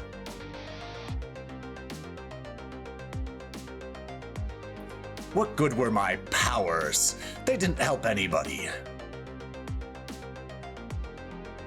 Not even the passage of time could heal my pain. In fact, it only made it worse.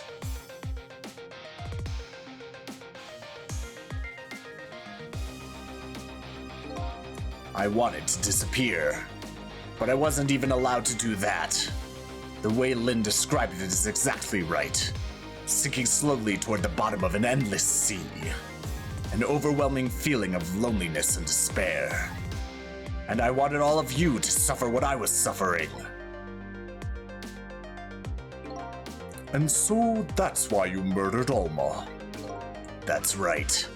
I wanted you to know what it was like to lose everything you cared about. I wanted you to feel the same pain I felt. What?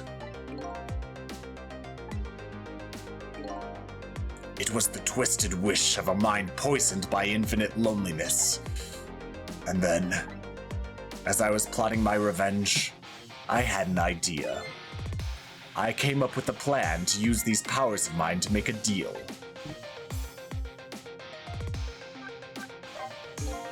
There's something I just don't understand about that deal.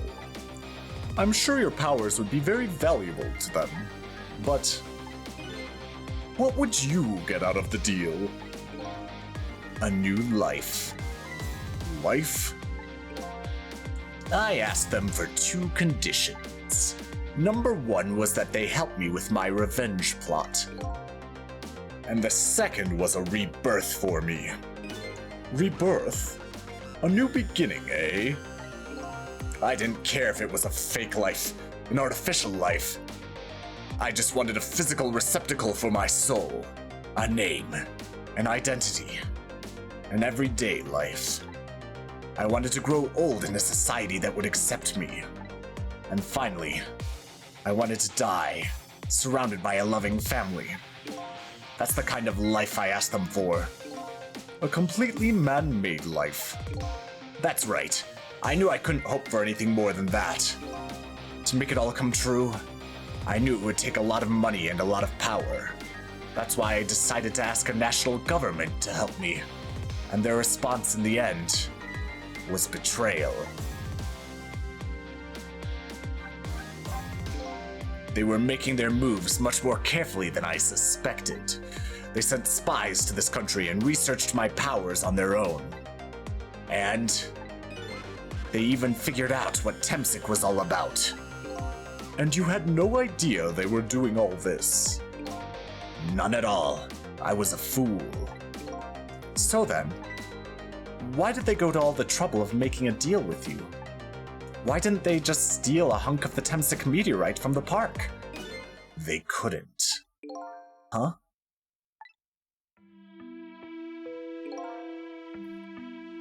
After the manipulator incidents, research was conducted in this country too. A report was submitted to the government about the source of the manipulator's power.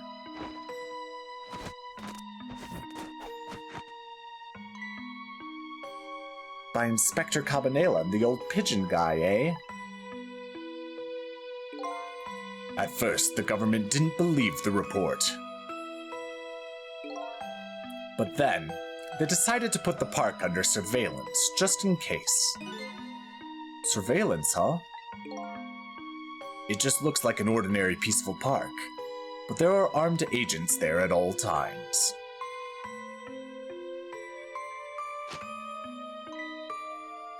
Don't tell me that odd leaflet guy is one of them. No, not him. He's just a plain old odd person.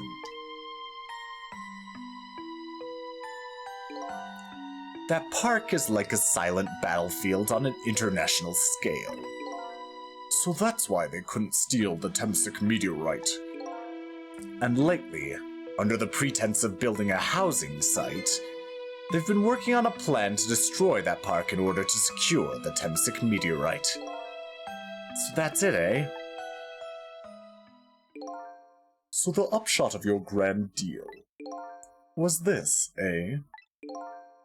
Yeah, it's the ending I deserve. But at least there's one thing you must be happy about.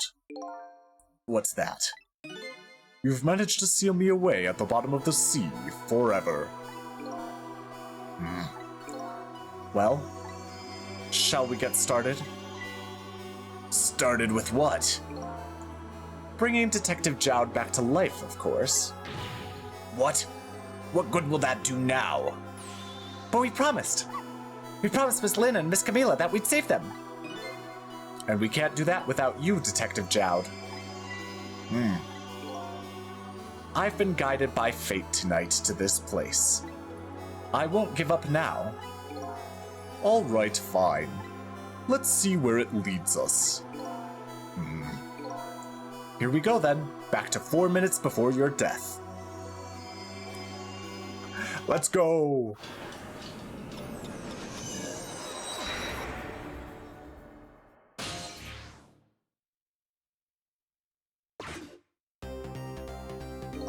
So, where are we headed? We are not headed anywhere, Detective. What? There was only enough fuel on board to launch us away, Detective. We will run out soon. And that will be our destination, Detective. What are you talking about? That would mean that you're trapped here too.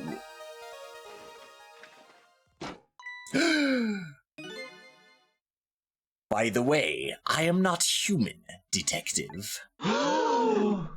What a shock. I am a remote-controlled robot, Detective. What? Your country's use of technology is just plain off. That's robophobic. Yes. We get that a lot, Detective. Maybe I should change his voice. We get that a lot, Detective. Why would you go to all the trouble to do this? That's nothing but a shell there. It's hardly a threat anymore. Commander Sith likes to Sith? Oh my goodness. Commander Sith likes to provide against any possibility, no matter how small, Detective.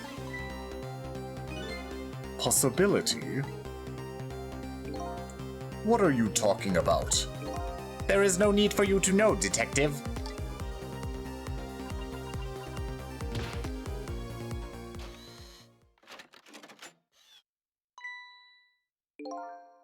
Now it is time to say goodbye, Detective.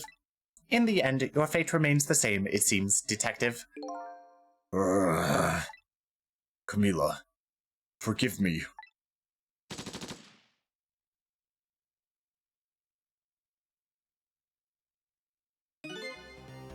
It isn't over yet.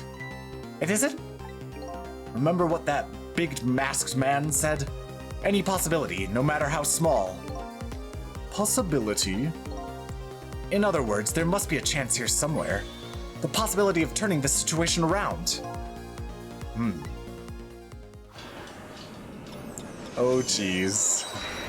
Oh jeez, this looks like it'll be a hard chapter. Huh? It's a core! He has a core now! What is it, Detective? Look at Yomiel's shell. There's no aura emanating from his body.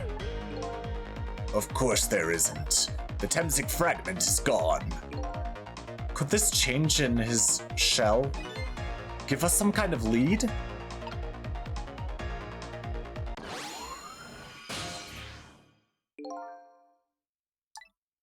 I figured it out. I know what this possibility, no matter how small, is that they're afraid of. What is it? My time was perpetually stopped, thanks to the power of Temsic. His body cycled between the moments that separated his life and death. Right, but not anymore. The Temsic fragment has been taken away. Exactly. So what does that mean? I get it. Your body won't come back to life anymore. The moment the Temsic fragment was removed from my shell, became a... Oh, goodness. The moment the Temsic fragment was removed, my shell became a regular corpse. So let's see, that means we can go back? Back to 4 minutes before your death? But wait a minute. Exactly when is that death? That's simple. We'll find out.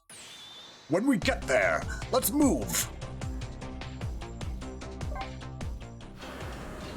Let's rewind time even further.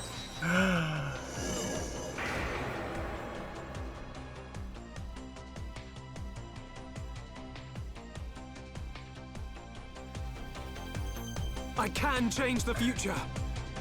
I fell back through the cracks of time for what seemed like forever. Then I saw it. The final death at the end of this long night. Who exactly am I? I've already seen all of the clues. All I have to do now is remember. The final journey to the truth starts now.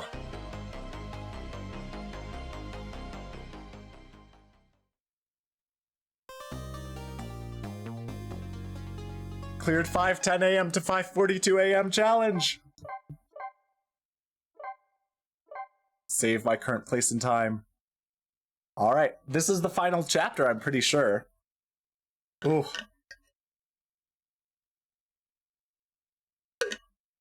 Drink, drank. All right. Final chapter. Yep, that confirms it. When was Yomiel's death? It was 10 years ago when the Temsic meteorite fell.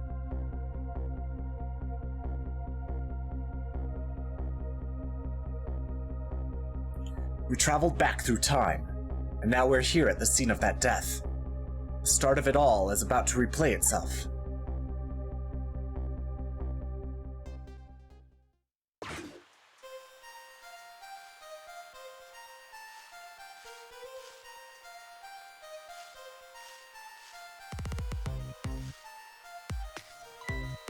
It's ready!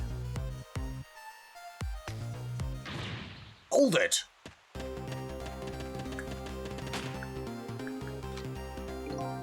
Give it up. Do you really think you can outrun me?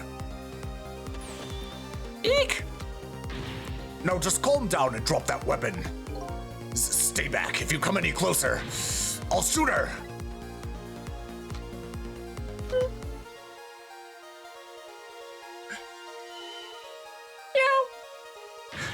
Huh?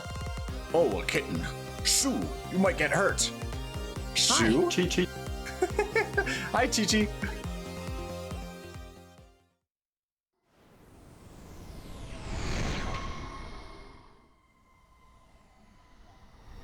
There it is. There's the meteorite. Kaboom! Exactly. There's the destined fragment. Oh.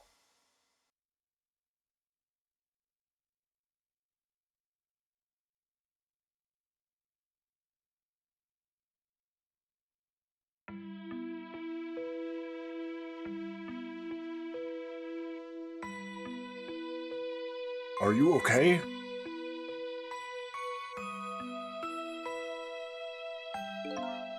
You're all right now. Are you hurt? You saved me, mister? I was just doing my job.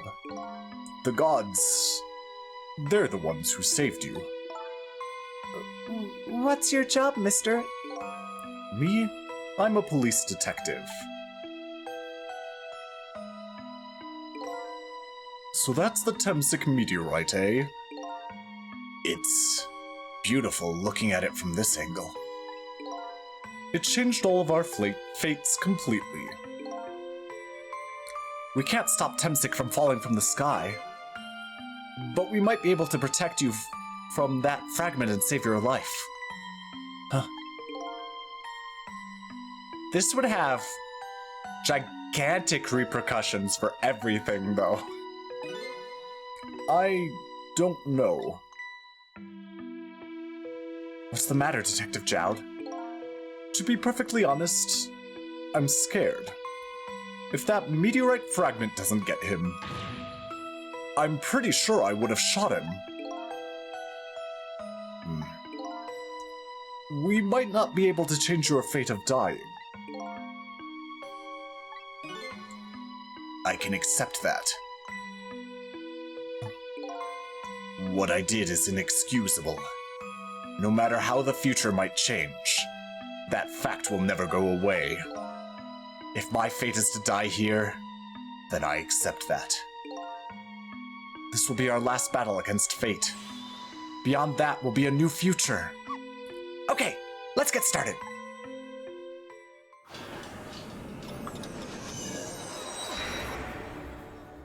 This will be a tough puzzle, I imagine. Trick time. Oh, I can't do anything.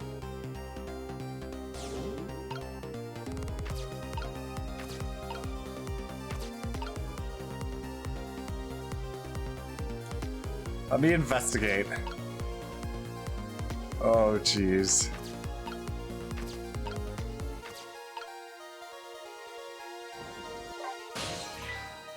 Miss Lynn looks so happy.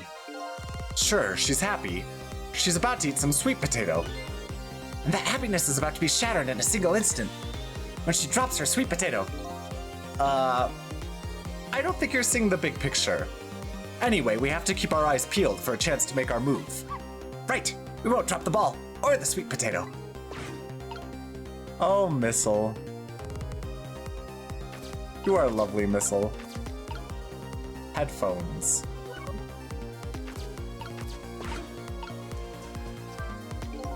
Now, how are we gonna save you? If Lynn would just wander off somewhere, that would solve everything. When her sweet potato is almost ready, she's not gonna budge from that spot. But you know, it makes me wonder. A little girl all alone in the park, listening to music and roasting a sweet potato. What kind of childhood did this girl have? Doesn't everybody have at least one day in their life like that? Give her a break. Anyway, if Lynn won't budge from that spot, we'll just have to have the fragment move instead.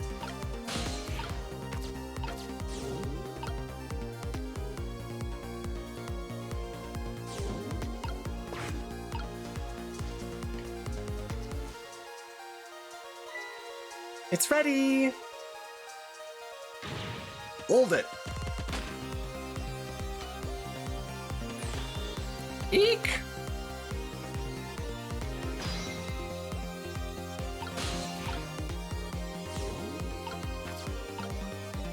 Roasted sweet potato. I can turn up the headphones. What? What in the world is this thing? Oh boy, you even forgot what a sweet potato is? It's a roasted root vegetable. It's good. There's nothing like them on a cold winter's day. They're sweet and they smell delicious. These guys sure are making me want to try one.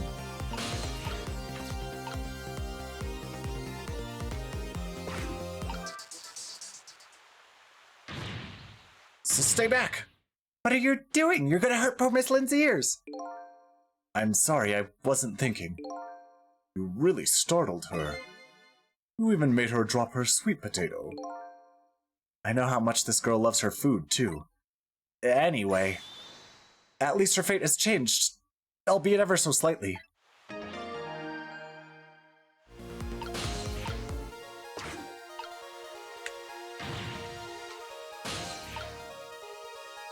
Sweet potato.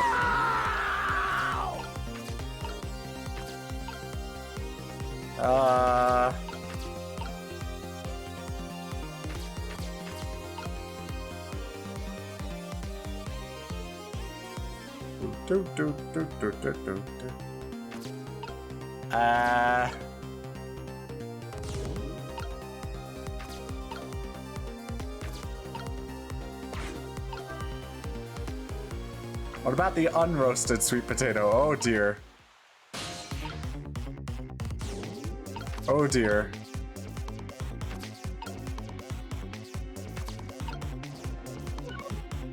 Ah! Why do they make this so fucking difficult?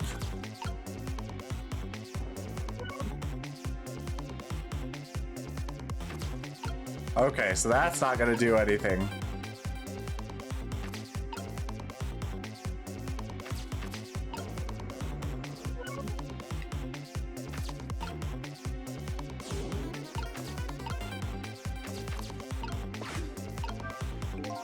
What in the world is this thing?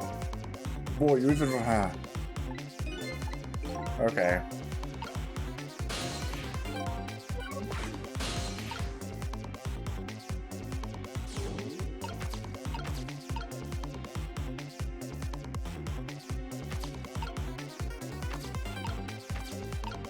Oh! Ah, dang it, I can't reach. But... can't quite reach.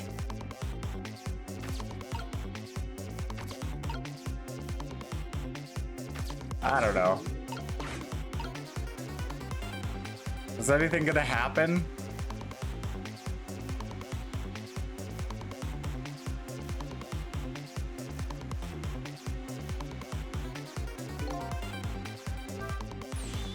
It's about time for that meteorite to come down. Uh-oh. We have to change the fragment's path somehow. It looks like both paths and fates can be difficult things to change. There has to be a way. If we work together, you and me, I thought we'd be able to do something. Thought? That's funny. I wonder why he's using the past tense.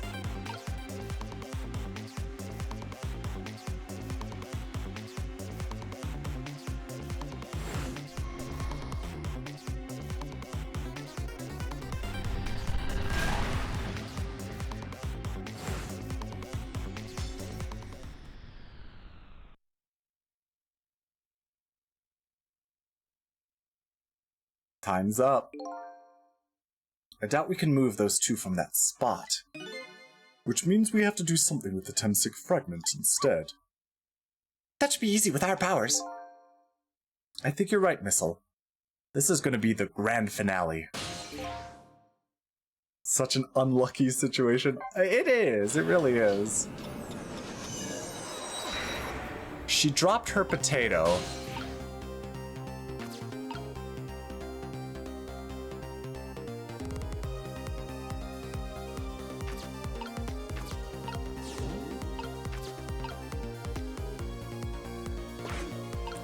This is gonna be rough.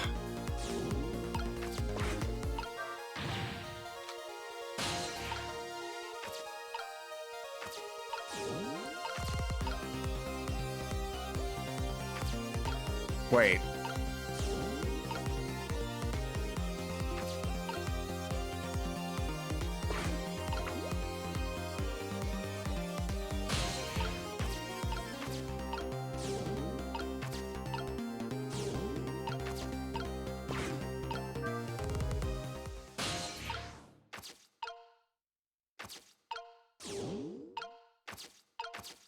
Oh god, oh god, oh god. What is happening?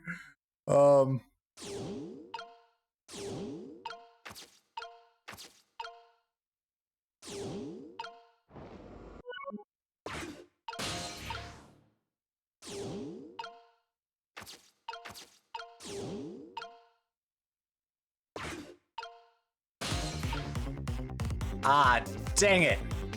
I should have gotten back into the potato, shouldn't I?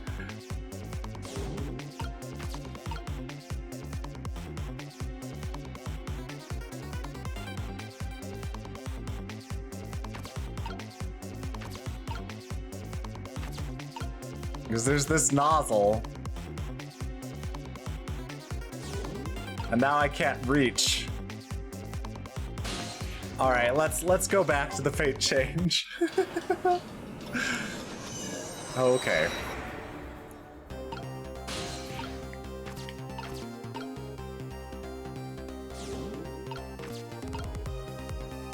Actually, yeah, let's move you over here.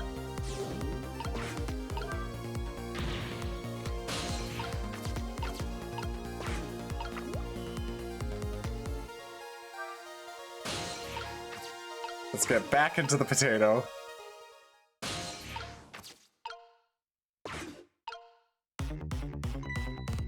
Oh, look at that sweet potato. That big, scary sweet potato. That's not a sweet potato missile, that's Mino. Oh right, of course. But look at them, the potato and Mino. Right now, they both have the same shape. So you're saying you could swap them, huh? Good idea, Missile. Okay, here I go. I'm gonna need your help. My help? Get in the potato.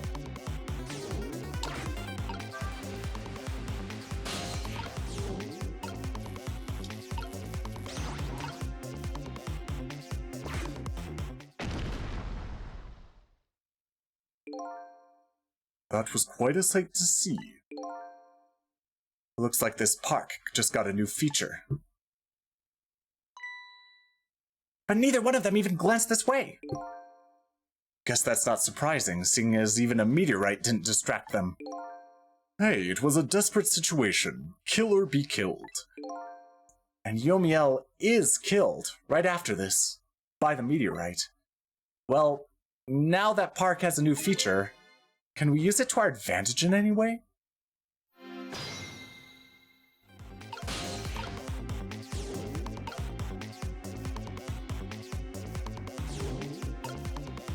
I can't reach.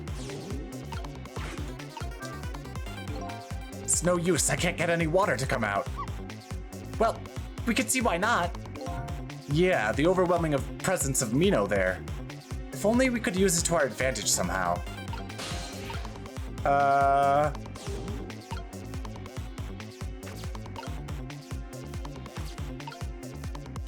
Sweet potato.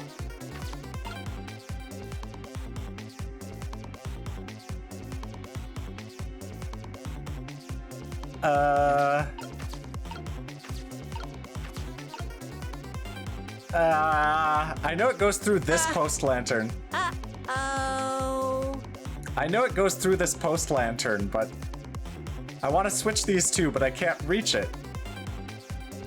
Let's just see what happens.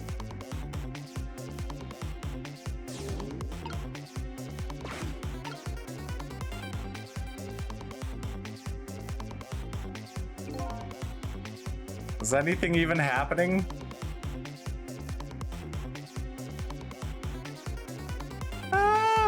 No, probably not.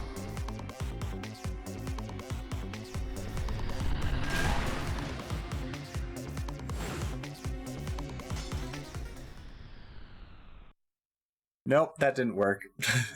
Waiting to see what happened didn't work. Time's up. I doubt we can move those two from that spot, which means we have to do something with the Temsic fragment instead. That should be easy with our powers. I think you're right, Missile. This is going to be the grand finale. Alright, let's rewind time.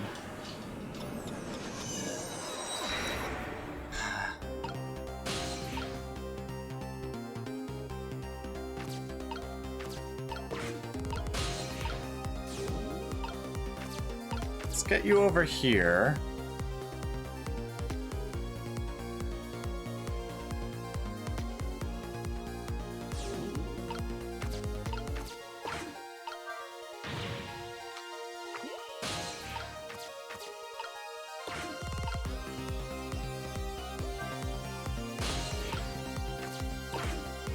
Alright, let's move this sweet potato.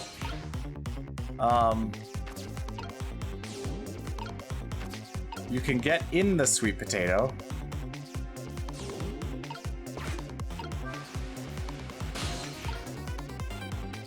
But you can't do anything, Sissel. So the only thing I could do here...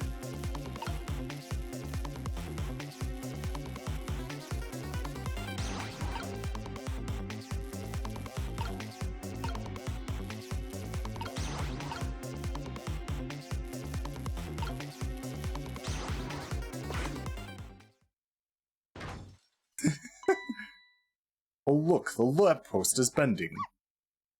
But it hasn't broken yet!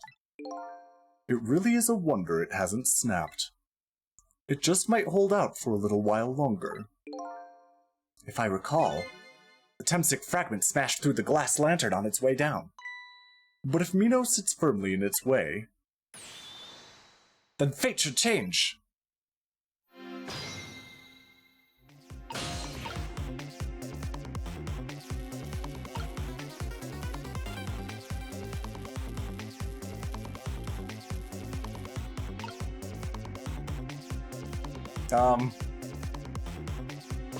There's more to do. There's more that I can do, I guess, but why? What happens if I do that?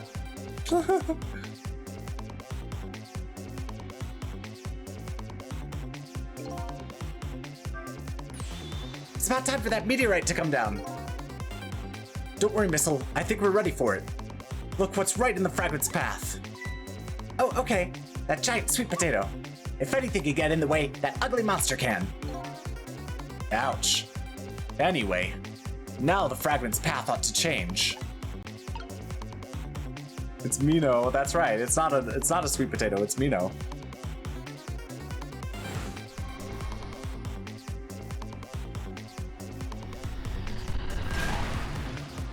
What's gonna happen? There, how's that? Look, the fragment's course.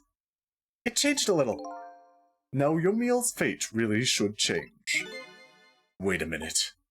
Take another look at the fragment's trajectory. Now that it's changed, what's in its path? In its path? No!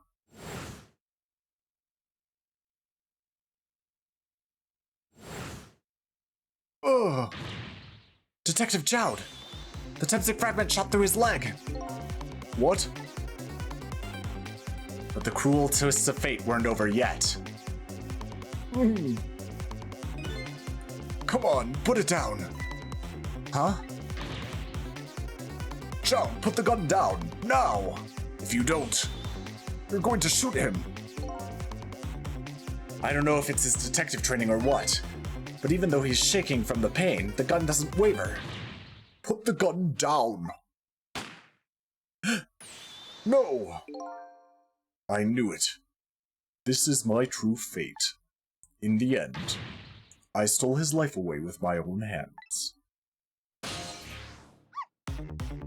I won't let that happen! Missile! The bullet stopped in midair! I'm here, inside the bullet! Now let's swap it with something. What? With what? Detective Jowd, the meteorite fragment is what made you pull the trigger. We won't let you become a murderer. We have to prove that murder isn't the detective's true fate. To do that, we have to stop this bullet. There must be something with their same shape as a bullet around here. Sweet potato. Oh no, but the... Hopefully Mino doesn't fall on him. Oh no, we stopped the bullet. But we still couldn't save him. That's not true. My fate of getting pierced through the back might not have changed. That post is horribly dangerous. But I'm still alive. What? I'm not dead. I'm just unconscious. Okay, so your fate of death has changed. But still. This fate is just too painful to watch. In every sense. Yeah, that's very painful. And I'm worried that Mino might fall on him and possibly Lyn. I don't think so. As long as I'm alive, that's good enough for me. But we were overlooking one thing. The Wheel of Fate was still slowly turning.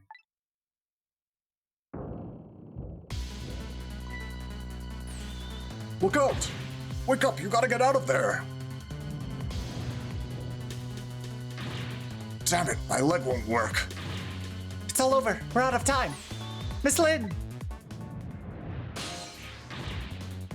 It's not over yet.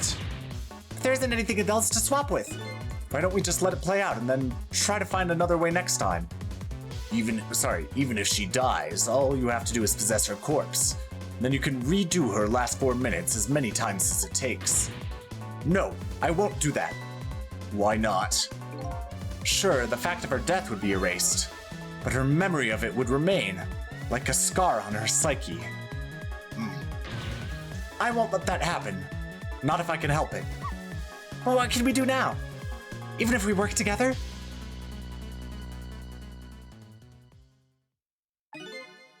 I think there might be something that can be done. What is it? What can Sizzle and I do? Don't forget, I'm here too. With 3 kinds of powers among us, we ought to be able to fight this battle. This battle against the fate of death. Yomiel. Sissel, your power is manipulating objects. Use your power to manipulate this. Huh? I don't get it. Just trust me, let's go. Alright, I'll try to move there. Now, gather your strength and make it spray as if your life depended on it. I'm dead though. In that case, make it spray as if your death depended on it. Give it your all. And remember, you only have a split second. Now do it! Got it!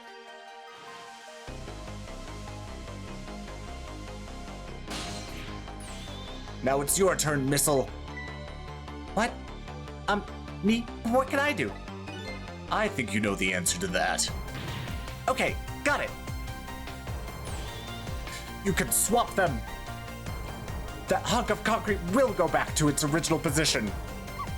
But even if I swap them, it'll still be right above Miss Lynn. Don't worry. Okay, I'll do it. I'll swap them.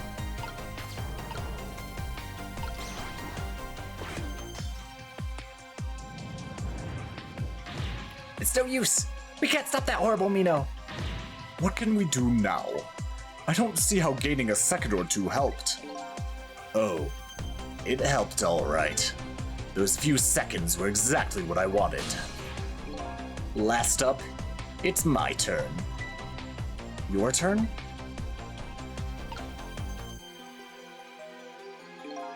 You know what my power is, right? I can manipulate living creatures. Wait a minute, you mean? That's right. I'm going to save that little girl. Save her by manipulating my own unconscious body.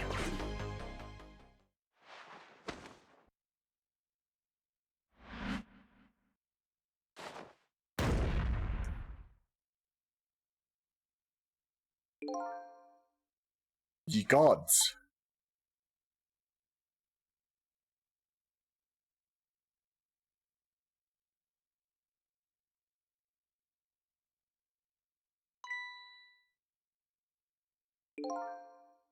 Ah, you're awake.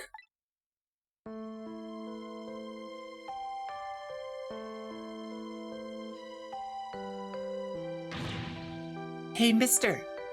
Is your knee okay? Huh? Oh, it'll be fine. It's just a scrape. I'm lucky it wasn't a fatal hit. The main thing is that you're not hurt. You saved me, mister. I was just doing my job. The gods. They're the ones who saved you. Hi, Blazy, how's it going? What's your job, mister? Me? I'm a police detective. Do you think you could go call the police for me? I think you could do it quicker than I could. But...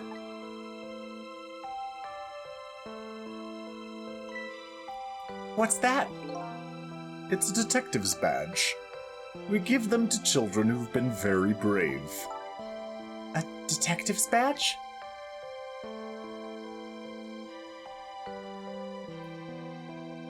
Thanks. Okay, you know what to do, little detective.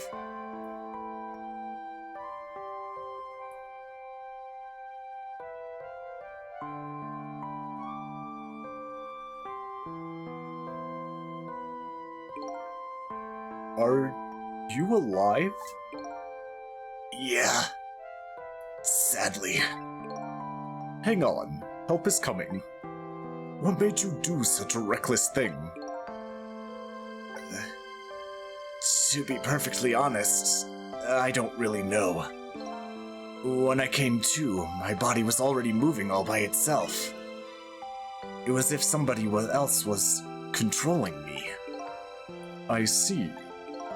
But, you know, I'm glad it happened.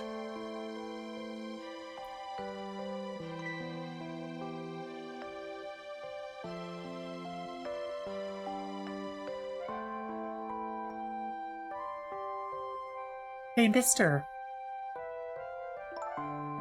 I found this kitten. It was over there.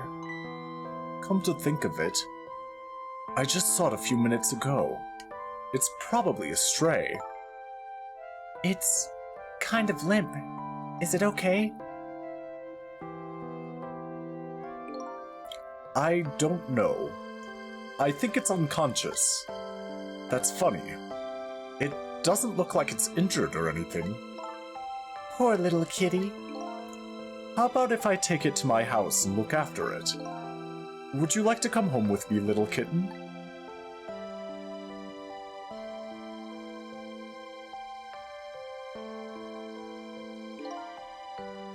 Well, it looks like his fate just changed in a big way.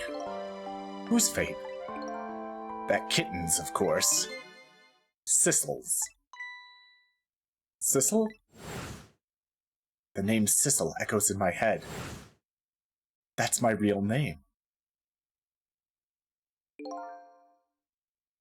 These long, lonely 10 years, you were my one and only friend.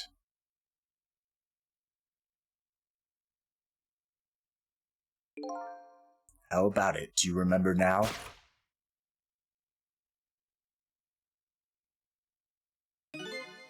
Old friend? Huh.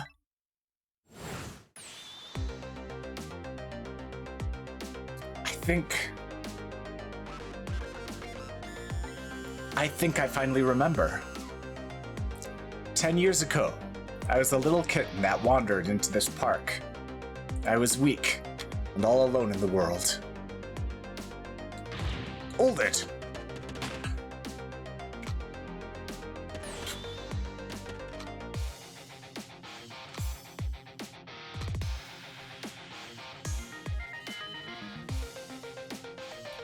Somebody, please look at me.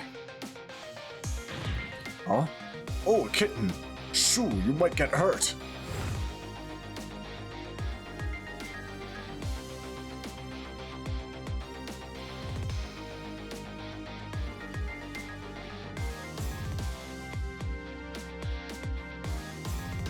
Somebody, please reach a hand out to me.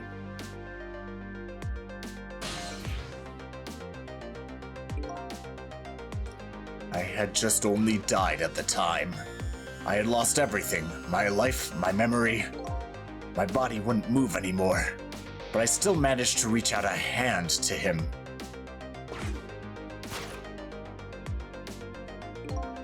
The next thing I knew, my soul had transferred to the black kitten. With no recollection of who I was, I lived as a cat with you for a while.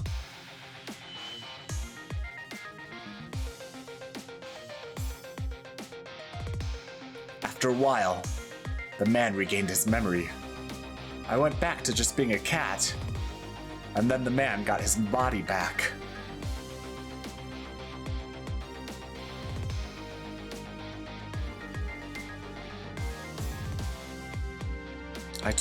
I took my body back from the morgue.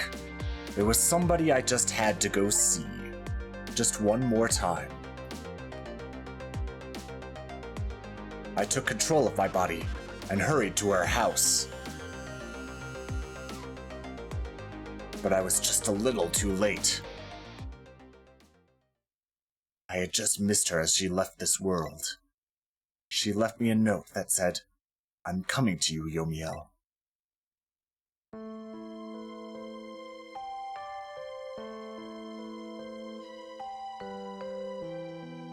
The man named me Sissel. It was the name of something important he had lost, along with his life. His fiancée. He told me about it once, but I didn't understand what it was.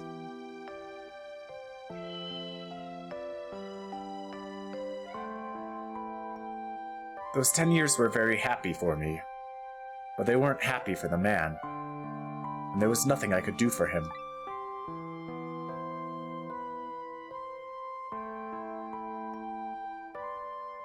For 10 years, I wandered through the darkness with no particular place to go. As time passed, my powers gradually changed. At first, I could only manipulate small creatures and objects, but then, after a while, I could manipulate people. That's when the darkness inside me deepened, and I started to get a little twisted. I wanted light. Distorted artificial light.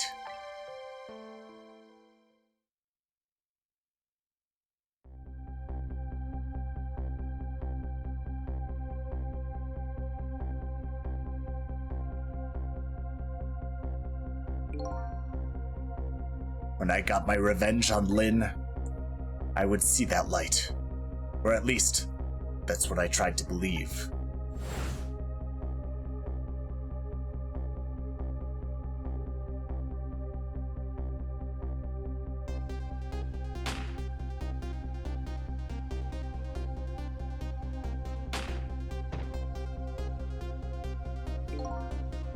I left my old self buried in that junkyard and walked away.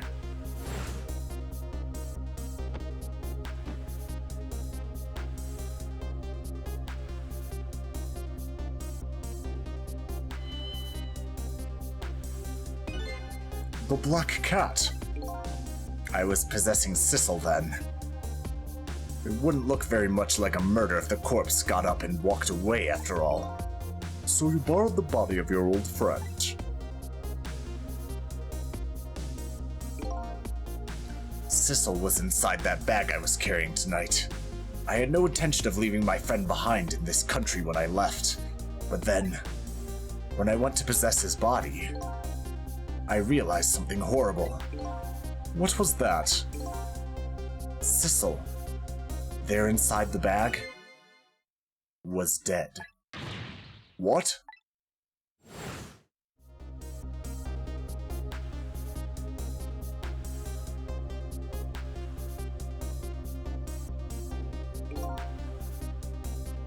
I wasn't able to control her completely. The first bullet didn't hit anything. Or so I thought. But it did hit something, didn't it? It hit Sissel inside that bag. Yes, that's when I lost my life. Right there in the presence of Temsic radiation.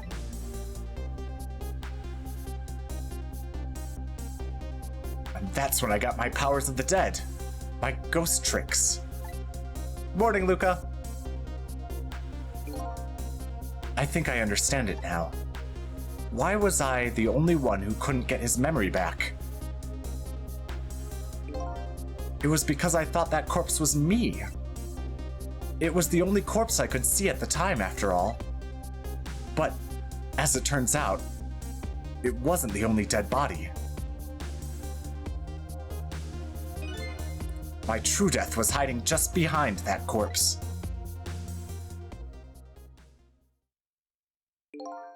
Now that I think about it, do you remember what you said? That you knew all along about me saving Lynn tonight? If you knew, why didn't you try to stop me? It's simple. Because I couldn't, even if I wanted to. Huh? Why not? Remember the thing about individual differences in the powers we get? I can control all kinds of things, from the living to the dead. But even so, Even so, there are some things I can't.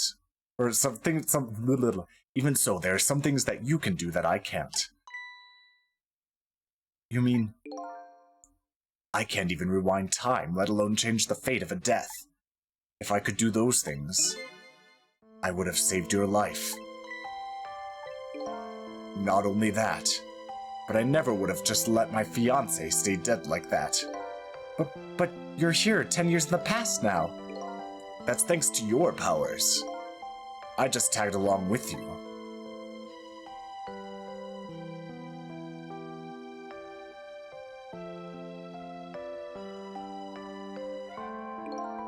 In any case, now the starting point of this entire tragedy has changed dramatically, altering fate. The fate of your death, the kitten Sissel's fate. And I can just bet you the fate of the woman you loved has changed too. Yes, I believe you're right.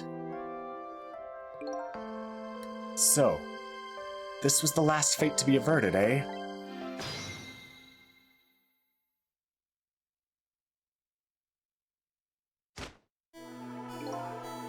So, Yomiao, it looks like your plan for revenge ended in failure.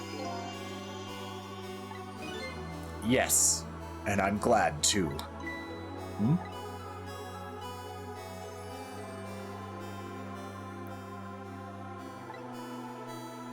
I think I kind of understand now what you've been feeling these 10 years. That's right, that's what Lynn said. She understood. She shed tears for me. That's when my revenge was over. She saved me from the darkness.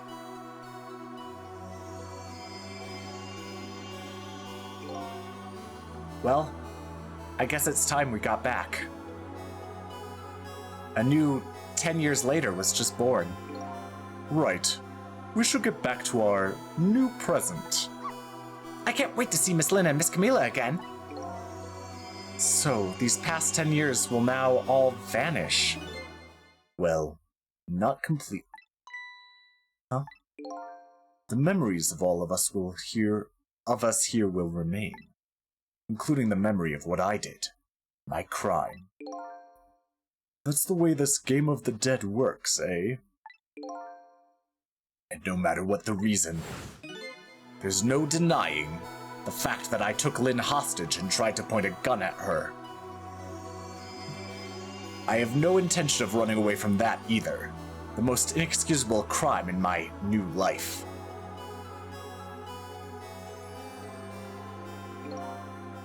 Hey, Sissel. Yes? When we go back, our fates will no longer be interconnected. It will be like we never met. So before that happens, I just wanted to say one thing. Tonight, I stole away your life with my own hands.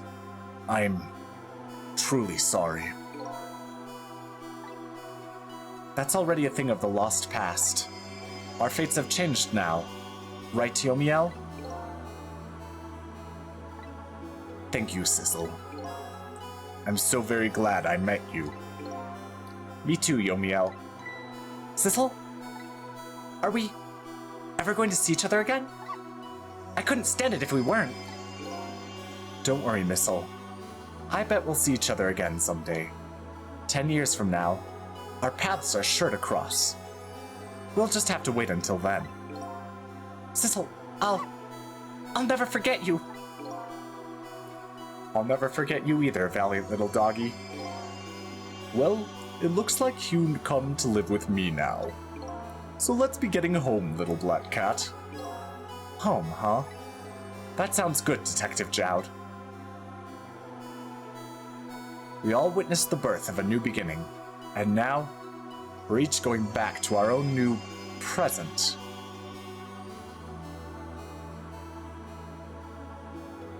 We said goodbye to the parts of our stories that would be lost, believing that someday our paths would all cross again.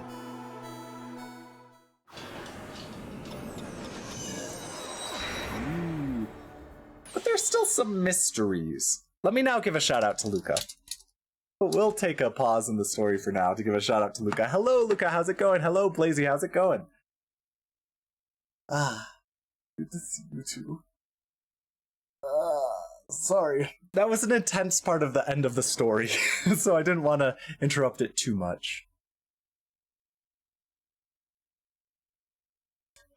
But he was moaning when I was putting the oil on him. It was like, oh, but that feels so good. Oh, goodness. Oh, more, but. He was just loving it. What is the context of that again? Hello, Enjoy. See if Enjoy hears Luca's voice, Enjoy wants to say hi.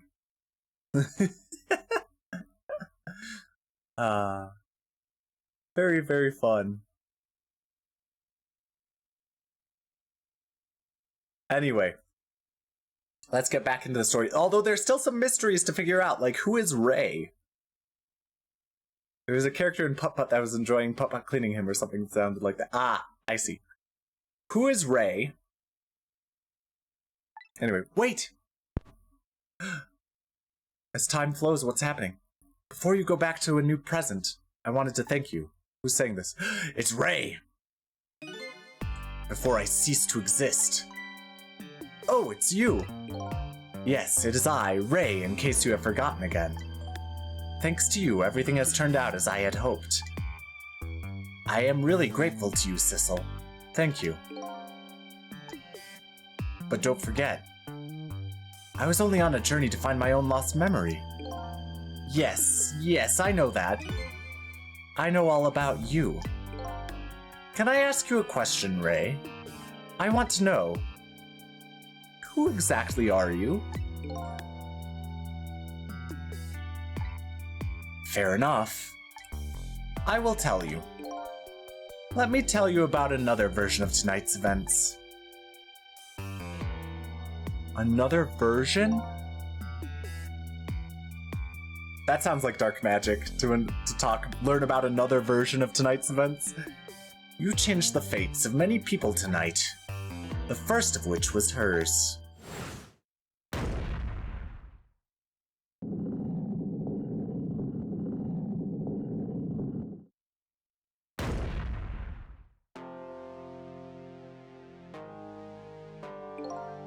If you had not been there for her tonight, her fate would have been to die in that lonely spot on the outskirts of town.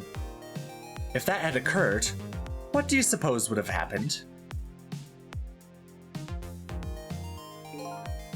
Let me tell you a story. The story of a little creature.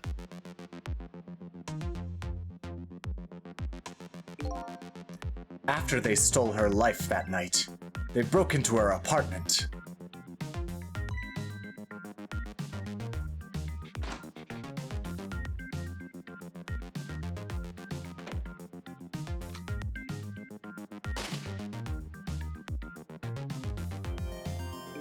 They stole the wooden box from the ceiling hiding place and left. And in the process,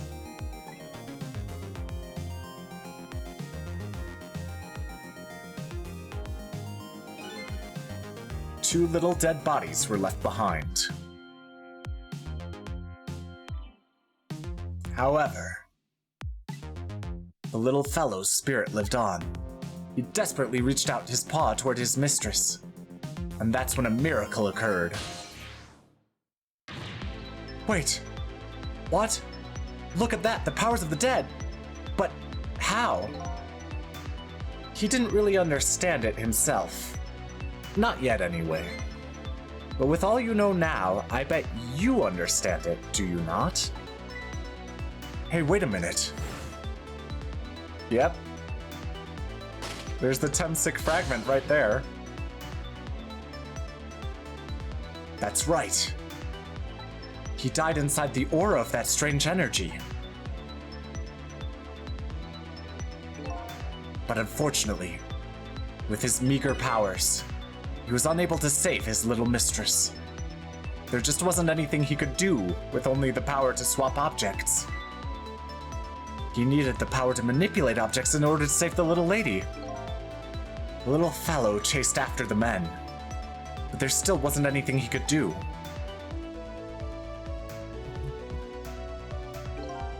In the end, he was left behind with the man in red in the deep, deep sea. And then he went back. He went back to the world of 10 years before, to the moment of the man in red's death. What? Ooh, more time travel? Ah!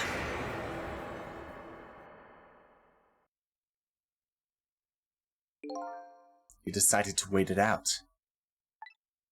Decided to wait until that night came again.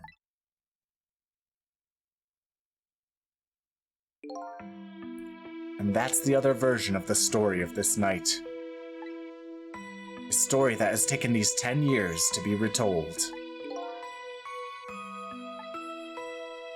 So that was you, huh?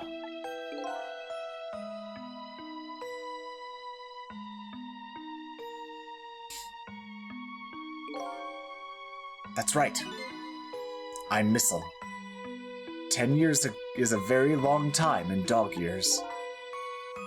You couldn't change the fates of these people on your own, so you decided to wait those 10 years out.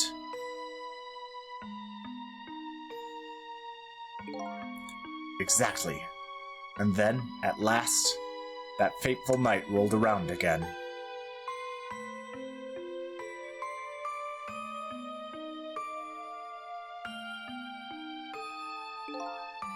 By this time, I had grown old, and my powers were weak, so I decided I needed to find somebody to help me this time around.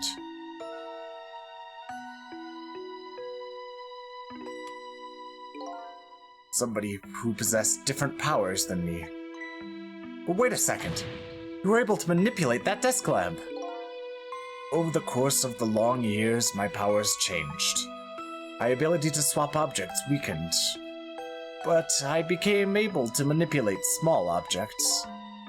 But in that case, why didn't you cooperate with yourself? Because I couldn't. Huh? In watching the Man in Red, I found out that there were individual differences in our powers. I couldn't do any of the things he could do. Like travel through the telephone lines, for example. What? It may not seem like much, but it's a very important power. Especially if you're trying to chase somebody. But there's something I don't understand. You knew from the very beginning that I had that power. How did you know so much about me? Why wouldn't I? After all, we had met before. On that night, first time around. What? We met before? From listening to the conversation of the two intruders to the apartment, I learned that Miss Lin had lost her life at that junkyard on the edge of town. I followed the Ghost World paths to the junkyard and came upon an incredible scene. We met before we met. Yeah, that's wild.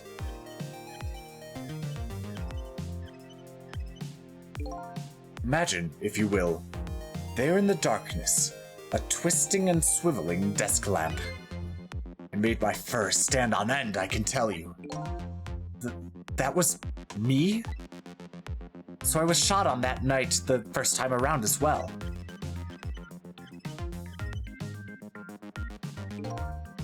You had lost your memory that time too. You had just died, and you felt confused. You declined to cooperate with me. I did what? I just wanted to find my own lost memory. I'm sorry, but I can't help you. That's what you said.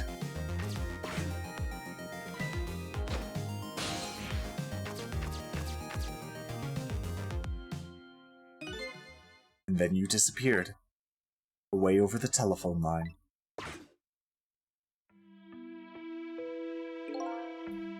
I'm really sorry I didn't help you. That's why I decided that this time, I would use that desire of yours to our mutual advantage. Mutual advantage? The only thing you were interested in finding was your own lost memory. If I could guide you along the right path to doing that, we would both benefit. And namely, the right path would be the path to the Man in Red, to Yomiel. What? I gave you the information you needed to know to set you in the right direction. And then I gave you a time limit. A time limit? That's right. As you know, I said you only had until tomorrow morning. If I hadn't done that, you wouldn't have found out the truth tonight. And the Man in Red would have been sealed away at the bottom of the sea forever. If that had happened, it would have all been over. Then, you mean that thing about ceasing to exist? Oh, that? Completely made up. A little naughty of me, I know. But I just wanted you to use your time wisely. Oh boy. I hate to admit it, but this little doggy really outsmarted me in every way. Let's just call it the wisdom that comes with age.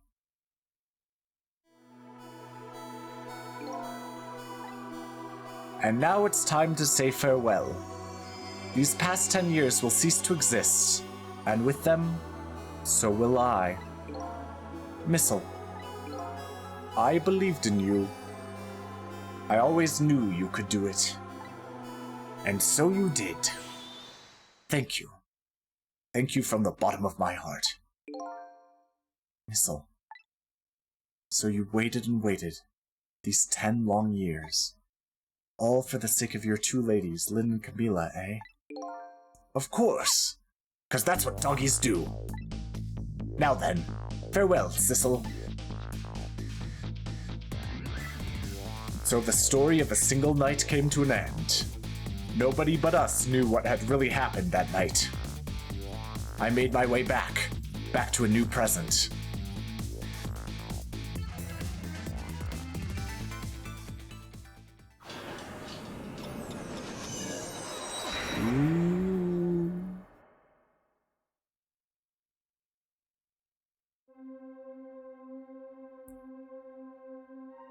Huh? How come it's dark? I'll just turn on the lights here.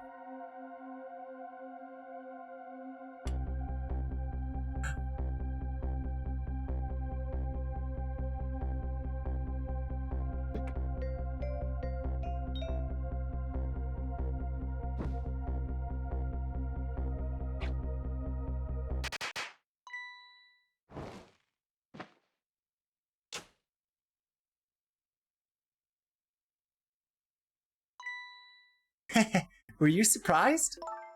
You bet I was. You nearly scared me to death. You don't know how close to death you were, Lynn, if there had just been a few changes to that. Yippee, it worked! But it's not even my birthday today. It was my mom's birthday the day before yesterday. I made this surprise for her, but it came out so well I wanted to use it again. That's all right, Lynn. After all, we're celebrating the birth of your new position as detective, right? Really? Thank you, Detective Jowd. Dad, you're home! Hi, Camila. Let me introduce you. This is Lynn. She was just assigned to the detective division today. Hi, Camila. It's nice to meet you. Nice to meet you too, Lynn. Congratulations on becoming a detective. Huh? Is something wrong? You have one of those badges too? Oh, this? Yeah. I have one just like it. My dad gave it to me the other day. But yours looks a lot older than mine, though. How long are you going to keep wearing that toy badge, Lynn? What's wrong with it? To me, this is the symbol of a real detective. It's been 10 years since then, hasn't it? Who would have guessed you'd actually become a detective one day? When you gave me this badge, I just knew. I knew it was my destiny somehow. Destiny, eh? And now that I'm a detective, I'll find out where that destiny will lead me.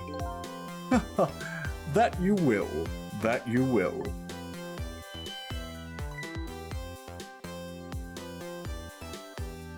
Meow. Oh, hello. Don't tell me you're that same little kitten. That's right, the very one. You know what? This is a very, very special cat. He's 10 years old, but he's still a kitten. Still a kitten? Yep. He never got any bigger or anything. Wow, what a mysterious little fellow. I know, right? His name is Sissel. Sissel.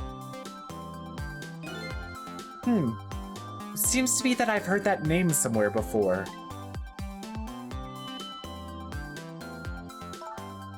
I think Sissel likes you, Lynn. All right, everyone. Let's start the celebration. Okay, Mom. This is our first time seeing her. She's not dead.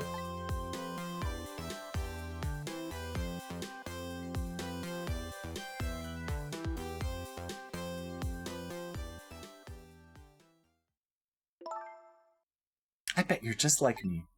Your destiny led you here somehow, too.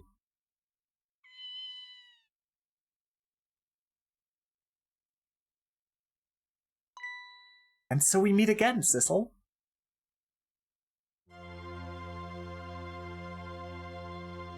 From just that single night as a human, I got a glimpse into their world, and I learned something. Their fates, their lives, somewhere, somehow, in some way. Oh, they were all interconnected, somehow, in some way. And now, this is my new fate.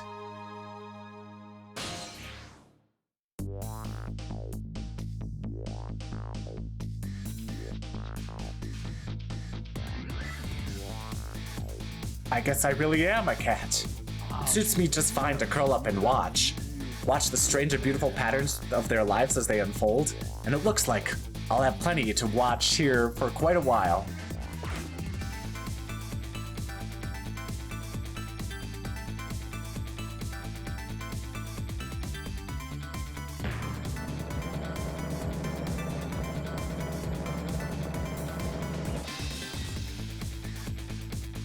Happy birthday to our lovely Lynn.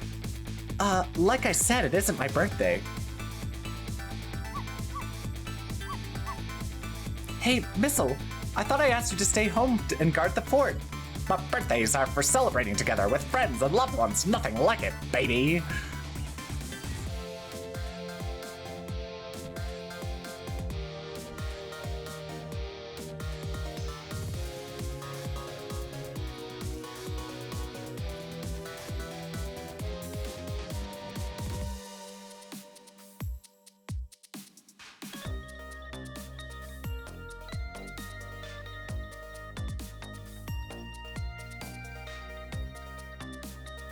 There, how do you like that? Not bad, huh?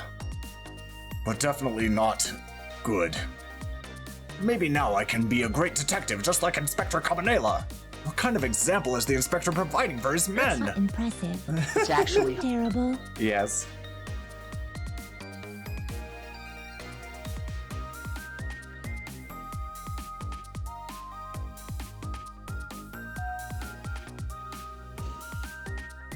Here's your food, gentlemen.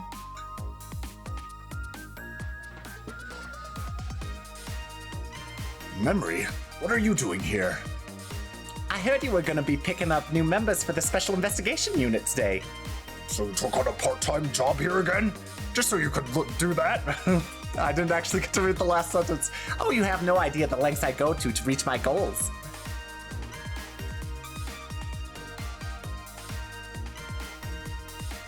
Ooh, I have to read super fast. Sorry, everyone.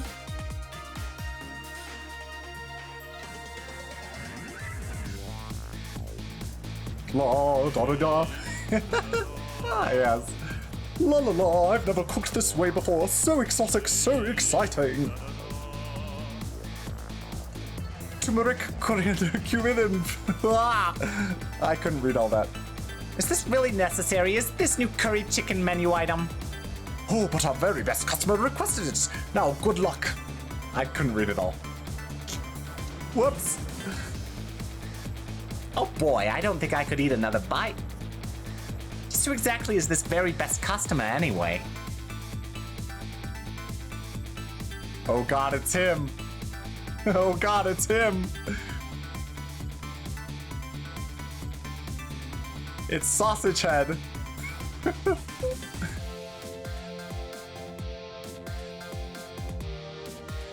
We still have to learn about the rocker, though. What's he doing now? Oh yeah, what are these guys doing? Are you sure we really need all these explosives? Not to worry, Beauty, my dear. I followed the instructions exactly. 20 kilograms of gunpowder, just like it said.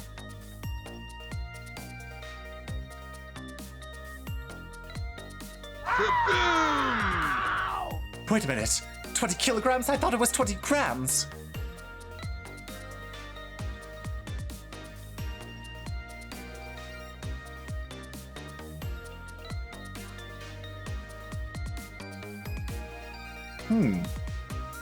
So now they're just petty thieves instead of, like, intense spies? Huh?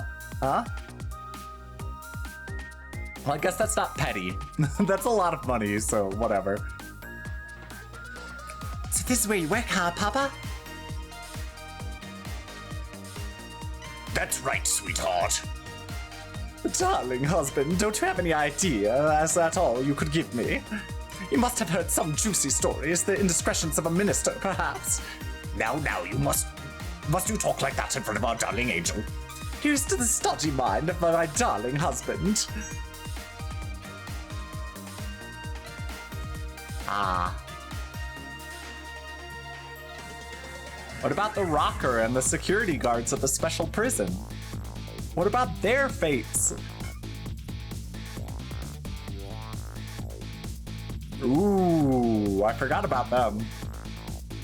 This deal is going quite well. Oh, I must say, these grapes are quite good, my man. Though you know I was about to scrape the bottom of the sea, sir. Be forewarned, sir. Egad! Keep it together, man. Are you trying to give me a case of the vapors? I believe I nearly died in fright just now. Egad, my sub is ruined.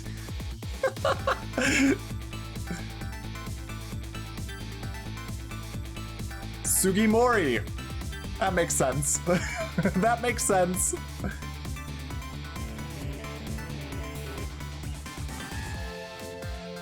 Love, peace, and pigeons. Long live rock and roll.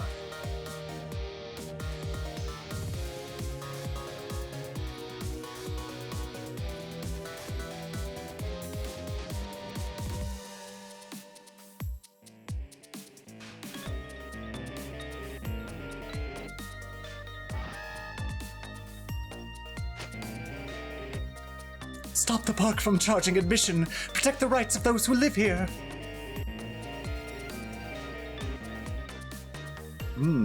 Interesting, interesting.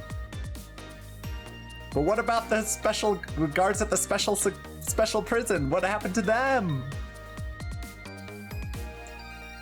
Those are the only two other characters I can think of. There we go. Today's the day, you know. He's finally getting out.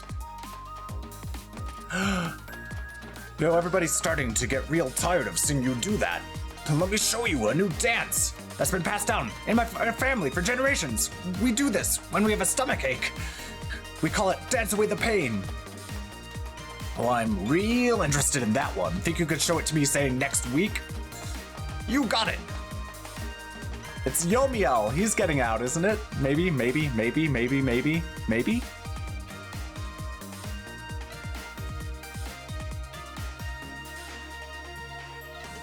Yes.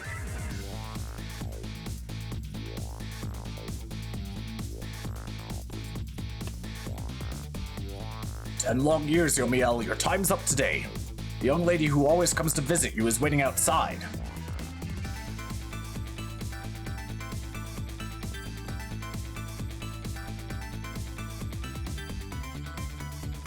Thank you, Sissel.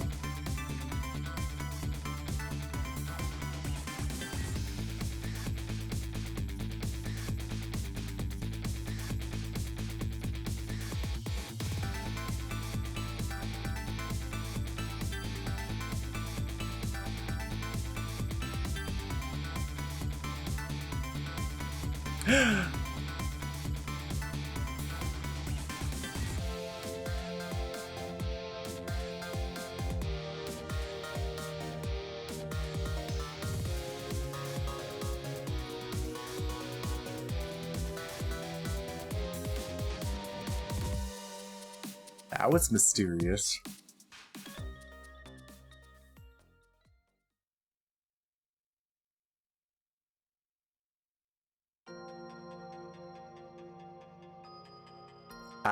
Now the post-credits credits for the new version.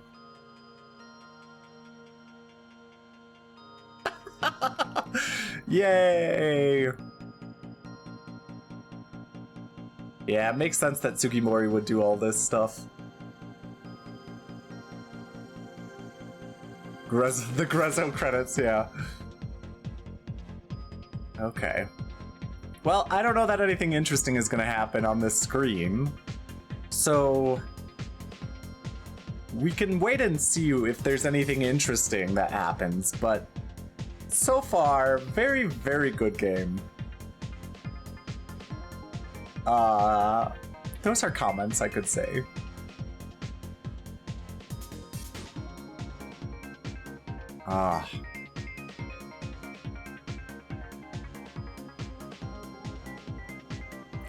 Let's see if there's anything interesting we see on this credit screen. What is that? It's a donut! It's one of the donuts! Missile, go after it, Missile!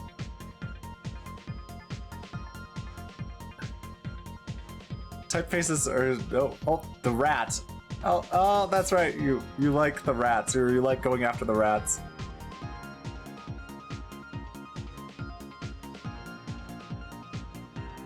Oh, that was like the first stream that we saw this sort of situation.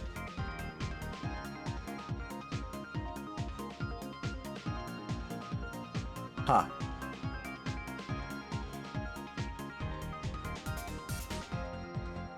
Ooh. Ooh. That's a lot of people. I mean, of course, games take a lot of people to create good games anyway. Well, I shouldn't say good games. Some games are made with small teams. Ghost Advisor Shutakumi. What? Capcom. Missile, you return.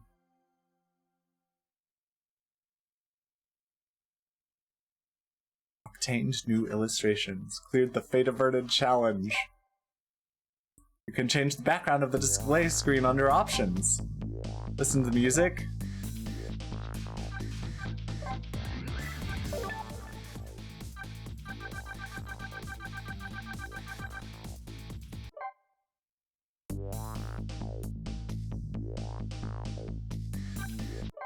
Countdown. Yep. Oh! Changing Fate Variation. This is the one that I love the most because it's so intense. Boom.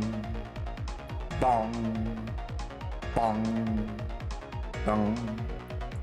Do. Do. Do. Do. Do. Do. Anyway. Ah, that's a new one. Ooh, this one's also really, really good. Oh, goodness.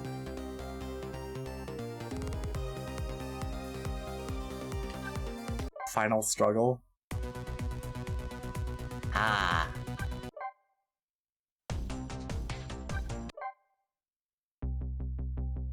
Ah, yes. This is a good song. Dum, dum, dum, dum, dum. It's like the recollection song for this game. This is another one that's kind of like that.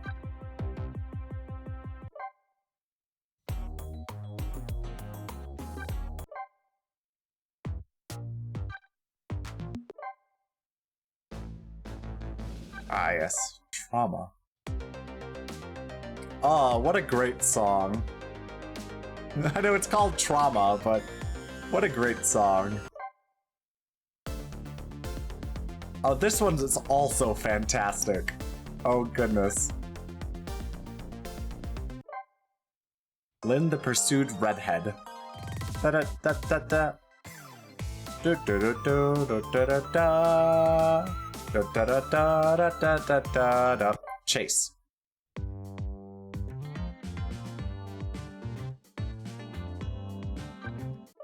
Complication.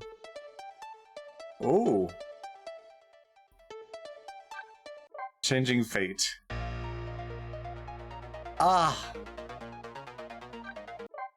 Madame, a fragrant rose. Welcome to the salon. Ah, yes. 4 minutes before death. What great music this game has.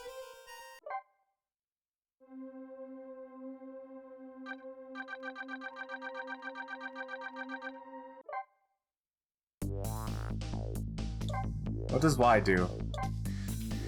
Alright, anyway. Okay, well, let's warp back to, well, actually, yeah, let's warp back to my lab. Let's go back. So, let me get out my lantern. I feel like it feels like a lantern day, doesn't it? Well, that was fun. What a great game. What a phenomenal game. I really enjoyed Ghost Trick. The plot is a little bit complicated, but it's fantastic, and the puzzles are very creative. So, I'll say that about it. Very much enjoy the puzzles. Very much enjoy the music. Music is so important for a game. Like, let me tell you, it's so important. So, yeah. I would say this is a really, really, really good game. I do think the puzzles are very clever. Oh, is it gonna stop the music? No, no, no. If I do this, will it keep playing the song? Anyway, the puzzles are clever. They're tricky. It's not like they're super easy. Yeah. They're tricky, they're clever. The story is really good. A lot more interesting than one might initially expect from playing the game. The characters are good. It's touching. Yeah. I really enjoyed it. We're going to have to go to another challenging game, another intense game, next time we play a game on Sundays. Yeah. So that's what we'll do. But, I guess that's it for today. We will find someone to raid.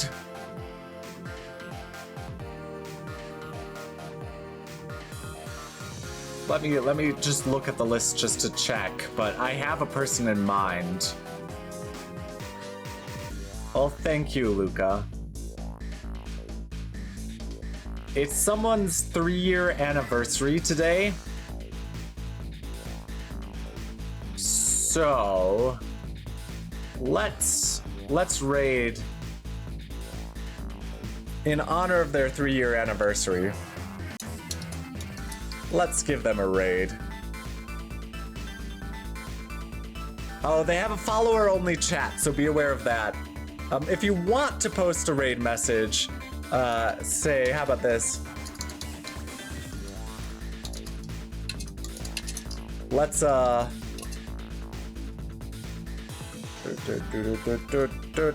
party hat. Let's do this as the raid message, a custom raid message for today. But thank you all for joining. I will be back on Thursday. Thursday I will be power washing with Gem again. So that's what we'll be doing. I'll be power wash simulating with Gemstar on Thursday. Friday or Saturday, I'll be back again with more Super Mario 64, and we will start a new game on Sunday. I guess I should announce it now. I will be starting Earthbound on Sunday, so yes, that will be our new Storytime Sunday game. Anyway, it's good to see you all.